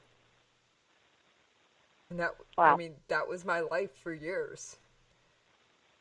Yeah, how's that for interesting life? Amazing. You're an amazing woman. Well, thank you. And I do think I'm a strong woman for anyone listening. And no, I have no intentions of going into politics. I'm happy spouting off on the radio. But anyway, so back to the immigration policy that I was trying to bring up. I feel that the wall is part of national defense, which is something under the Constitution, right in the preamble. Provide for common defense. Yep. That the government it's one of the few jobs the government's actually been given by the government by the Constitution. It's one of the few jobs they're supposed to be doing. Exactly. Provide for common defense. Now, that is something I would like to see happen. I would also like to see, as you pointed out, the immigration laws on the books enforced. Now, bring up Bryce's point earlier. Well, we'll trap the people in here. No, because I don't know many countries that check your passport on the way out unless it's North Korea or Iran. Well, it's just ludicrous, but that's okay. He's a millennial liberal, so he doesn't know very much. Like, God love him. But it's very easy to Look, we already have the laws in place. We don't even have to pass any new ones to start off with. We already have the wall that has already been, legislated. We have it. All we have to do is build it. What it means is you have to have the political willpower to do it, and that comes from the top. And so all you have to do, and that's the executive branch, by the way, which is what we're talking about, the presidential debates and who's going to run it. And the way you do it, and people will come up with all kinds of different things. Well, we can't afford it. Well, you know what? We can afford a whole lot of other things. So you have to just prioritize. And yeah, that might mean we have to change budgets a little bit. The other thing is if you cut taxes, and it has been proved time and again, if you lower taxes, you end up raising more revenue because more people can invest in companies, more people will have more money to go out and buy things because they're not being taxed to death. They have more money in their pocket. They go out and they buy a few extra things, which spurs which spurs business to start making more stuff, and pretty soon the taxes flow from that. They end up hiring more people, and the people who get hired, they now have jobs and they're starting to pay taxes. So it works beautifully when it's tried. So there are lots of ways to quote unquote pay for the wall, and one of them is, first of all, we've got a budget already. What we do is rebudget it, and you balance the budget. You say, all right, and now it's time to build the wall. It's just simple choices, and some of them are they're not fun choices. We may have to not fund a lot of the social programs or a lot of the bureaucracies and the ABC soup type bureaus that we have. We have so many federal bureaus. How about, can we just get rid of the education department? The national education, exactly. Let's just get rid of it and say, the states are doing that job anyway. There are plenty of ways to cut the budget if there is the political will. What about Michelle Obama's lunch program? But that's as my nemesis would say, that's above my pay grade. At the end of the day, there are laws to be enforced, and they must be enforced fairly. And Trump doesn't have to do anything other than to say, yes, we're going to build that wall that we already said we were going to build, and we're going to enforce the current immigration laws. It would be even better to roll them back to before, I think it was 1960s, when we changed how to the mix of different nations that would come in. We also changed the way that we would allow applicants to come in, whether they could have a job, would they have gainful employment when they came here, things like that, and just really common sense vetting, like do they have diseases, do they have somebody that they can stay with here, and can they be self-sustaining and have a job? Those type of really common sense things. We can do all of those things. Look, we put a man on the moon. We have designed supercomputers. We have geniuses in private business that we can design anything, and we can, as a nation, we can do anything that we want to do if we have, meaning the willpower to do collectively. Americans are the most generous, most proactive people on the planet. That's why everybody still wants to come here, even with all of our little problems. They still want to come here and be part of the American dream, and to come and to work hard and to do something great. And together, Americans can. It's just about a political will.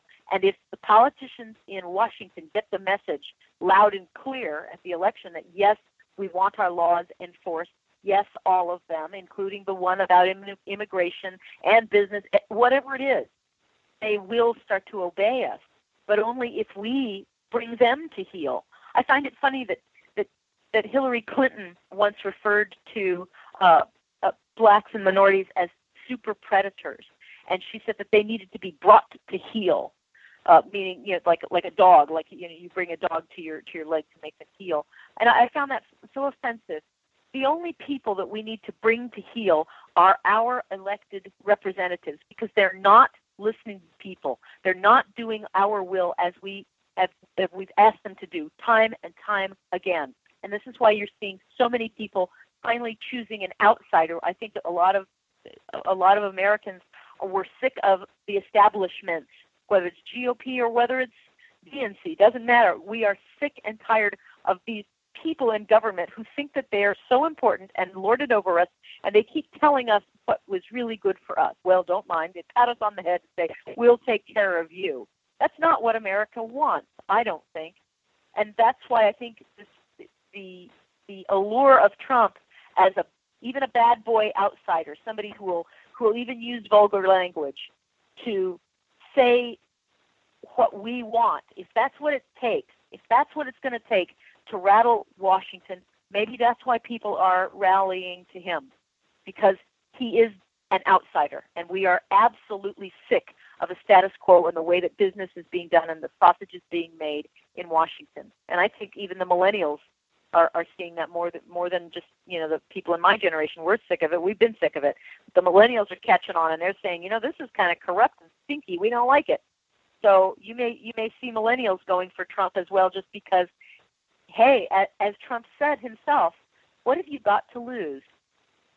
What have you got to lose?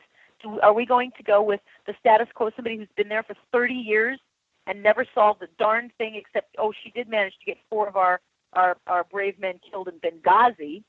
She managed that, so I'll give her that credit. But I see Trump as an outsider alternative, and that's resonating with people. And all of his faults, and they are large faults, they don't seem to stick on him because that's not what's important. Trump does seem to have a bit of Teflon. We don't care about his taxes. We don't care about locker room. What we care about is who's gonna get the job done. I'm sick and tired of, I want the job done. It's like hiring somebody to clean your house, and you get 2 people, one who's never cleaned the house, and the other one who says, look, I'll come in there and I'll clean it, and I'll even give you a discount. It's like, all right, I'm going to get rid of the person who's never cleaned my house. I've been sitting around for 30 years, never cleaned house. I'll try the other company that'll come in and promise to actually give it a cleaning. All right, I'll give it a shot at least. What have you got to lose? I think that's resonating with people. I do think you're right. Now, I want to go back briefly to Trump's immigration plan. A lot of people keep going back to, he wants to ban all Muslims. Well, once I think somebody got a hold of him and said, you can't do it on the basis of religion, he has since, if you've paid attention in recent times, and I believe this is accurate, please correct me if I'm wrong, said, all right, we'll stop immigration from countries that have large amounts of radical terrorism, where there's high potential of threat. Now, there is precedent for that. Jimmy Carter banned Iranians from traveling to the United States during the hostage crisis. The only Iranians that can get visas in this country are Iranian UN diplomats, and those visas are restricted to a 25-mile radius around the UN. So there is precedent for doing it. It's all in how you word it. Am I right or wrong on that, Susan? It sounds good to me, but I'm not familiar with international law and things. I would just do know about the UN visas and that Carter did ban Iranians. Yeah, I don't think you need a precedent is my point.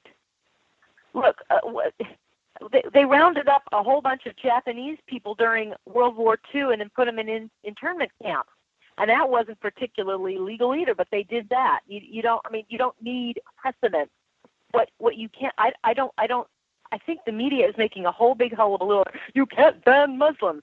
Wait a minute. We can ban anybody we want to because this is our border. We can completely close the border and say, we're not taking in anybody anymore. But Reagan did that I believe. He said, look, we got to assimilate. We have to assimilate who's already here. We're risking balkanizing the United States, and we're not going to be a melting pot anymore. We have to have time to let everybody kind of, learn what it is to be an American. So if we can shut down the borders completely, I don't see why we can't just say, well, no, we are going to start having tests for whether you really coming here to be part of our American system. And the one thing that I would note, this is just me, and I have not researched it, but I look at Islam, the notion that we can let me put it this way. Islam, the system is government and religion combined. That is what Sharia is. It is a system of government based on religious law. And certainly people who believe in Islam, they can immigrate here if they want to. But the question is, will they support our Constitution? Our Constitution is in direct contrast to a religious state, which is what Islam teaches.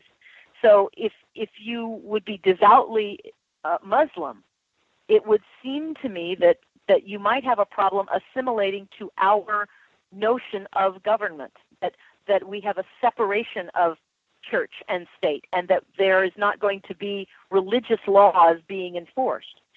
We can't allow, we have the right to protect our existence.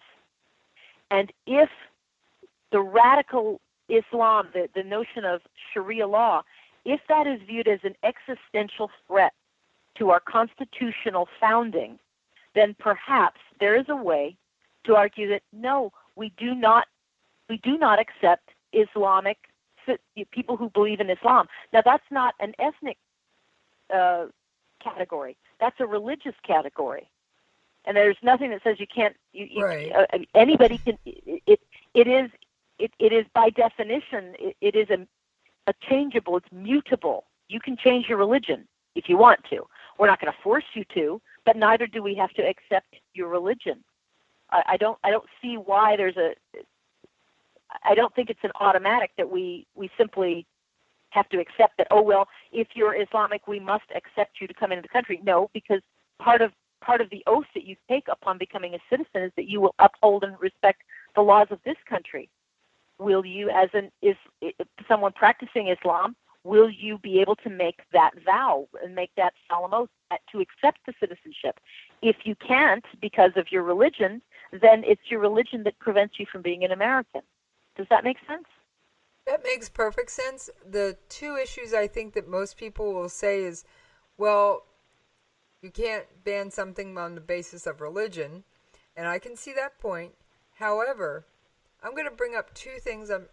Two news stories that I covered on my show, and one of them's been a while, the other one has not. It was relatively recently. There was a Sharia court for a very short time in, of all states, Texas. Texas found out about it. Yes. Now, it was set up extrajudicially. It was being run by a local mosque. Texas found out about it and struck it down. Now, which I was like, go Texas. You go. Yeah. They said it was unconstitutional. Now, on a second note, this is part of where my international coverage comes in. You know all the refugees that Germany's taken in?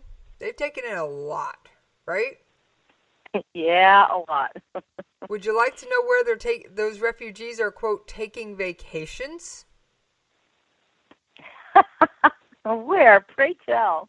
Their war-torn homelands. These refugees are supposedly so afraid to go back to their homelands that they are seeking asylum because their life is in danger.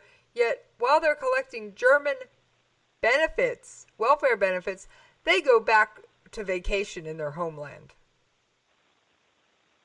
Oh, that's rich. I didn't know that. That's really funny. Oh, yeah. I come up with some doozies. I come up with some doozies on my show. I really do. So, and I don't want to see either A, someone seeking asylum here who is in fear for their life, taking a vacation back to their home country. Sorry, wrong answer. I also have to side with the state of Texas. I actually often do side with Texas, but I got to side with Texas on that. That's because you're a smart girl. Well, thank you. That Sharia court was definitely out of bounds. And I didn't know if you caught those articles, but I could see, like I said, I think to have to actually get it past all the scholars and all that noise, it would have to be done by region just to avoid turmoil. Now, that doesn't mean we couldn't pick out all the radical Islamic countries and go... There's actually a super easy way do to tell. have a Sharia court in America that would be legitimate. Oh, I meant It's very the easy. ban, but The ban, yeah. The way to do it is if private parties want to, in an arbitration or in a side agreement, if they want to enter into an agreement, a contract that says we are going to take our dispute and litigate it under the laws of, just fill in the blank. I mean, you can have an agreement no, now. this that was says criminal if, court. A business has a, it's a choice of law. Now, if two people want to say, well, we are going to submit our disagreement to, a Sharia judge, they probably can do that, because then it is under private contract, and then you could go and find an imam who would judge it, and if the parties are comfortable with that and have agreed to it, that's fine. That's their right. And you see, our Constitution would allow that, because it would. They're free to enter into a private contract as for a choice of law, and pick an arbitrator who would be Islamic if they wanted to. What now the problem is forcing a state entity, a judicial state entity, to become Sharia compliant. That's something very different. I think what the Islamic Sharia court in Texas was trying to do was take over all the criminal proceedings for all Muslims. Now that, you might be able to do a Sharia type court for a civil proceeding, but when there's a police report filed, right, and the United States justice system has already gotten involved, I don't think... Yeah, that's a different deal. That's different. Right. And I'm sitting here going, I believe this was a criminal court, not a civil court. This was criminal. Now, well, then that's a different. That's a whole different ball of wax. So yeah, for the record, yes, there are, quote, Jewish courts in this country. They cover one thing and one thing only, for the most part. They cover either conversions or they cover divorces under Jewish law. Now, those are civil matters. You am can I go correct? and you can agree to that. Fine. What's no problem there, because you're talking about Jewish law, and you can agree to go and be bound under that. That makes sense, right? Because it's civil. And I just wanted to point that out, so if somebody is listening to this and they come up and go, well, what about that Jewish court in up in Skokie, Illinois? It's a divorce or conversion issue. Like I said, the private parties can agree to. I mean, you and I could agree to be bound by Russian law, for that matter, if we want to, in a private setting. It's the question is whether the state law is what is at issue. But anyway, we're off into the weeds, and we are a bit off into the weeds. But I want to bring we? those issues. Yeah, it probably is time to wrap it up. And I thank you so much for helping me finish off America Off the Rails. Now, let's start with your Twitter handle. Oh, my Twitter handle is @RealSusanSwift. All right. And it's also my @RealSusanSwift is where you can find me on Twitter, Instagram, and on Facebook. Great. If you want to find me on the internet, you can find me at SusanSwift.net. I have a little website, and it'll give you links to where I write regularly at politichick.com, and it will also connect you to my Facebook and Twitter feeds, things like that, and a way to contact me if you wish to. So SusanSwift.net. All right, and I am Jessie. You can find me on Twitter at Jessie's POV. You can find me on Facebook at Jessie's POV. You can find my website at Jessie's POV. And I just want to let viewers know that all 12 of the shows that are produced for America Off the Rails under our shows, if you go find that page, they're all on iTunes. 11 of them are on Google Play. Yay. They're all on Pocket Casts. They're all on Blueberry. Trust me, if you can't find our shows, you're not looking hard enough. And if you want to know anything else about KLRN Radio, why don't you just hop on over to our website, KLRNRadio.com, and the usual host of America Off the Rails, Rowdy Ricky Robinson. His Twitter handle, which is the best way to catch up with him, is at AOTR_host. And on that note, I thank y'all for tuning in. You guys have an outstanding day.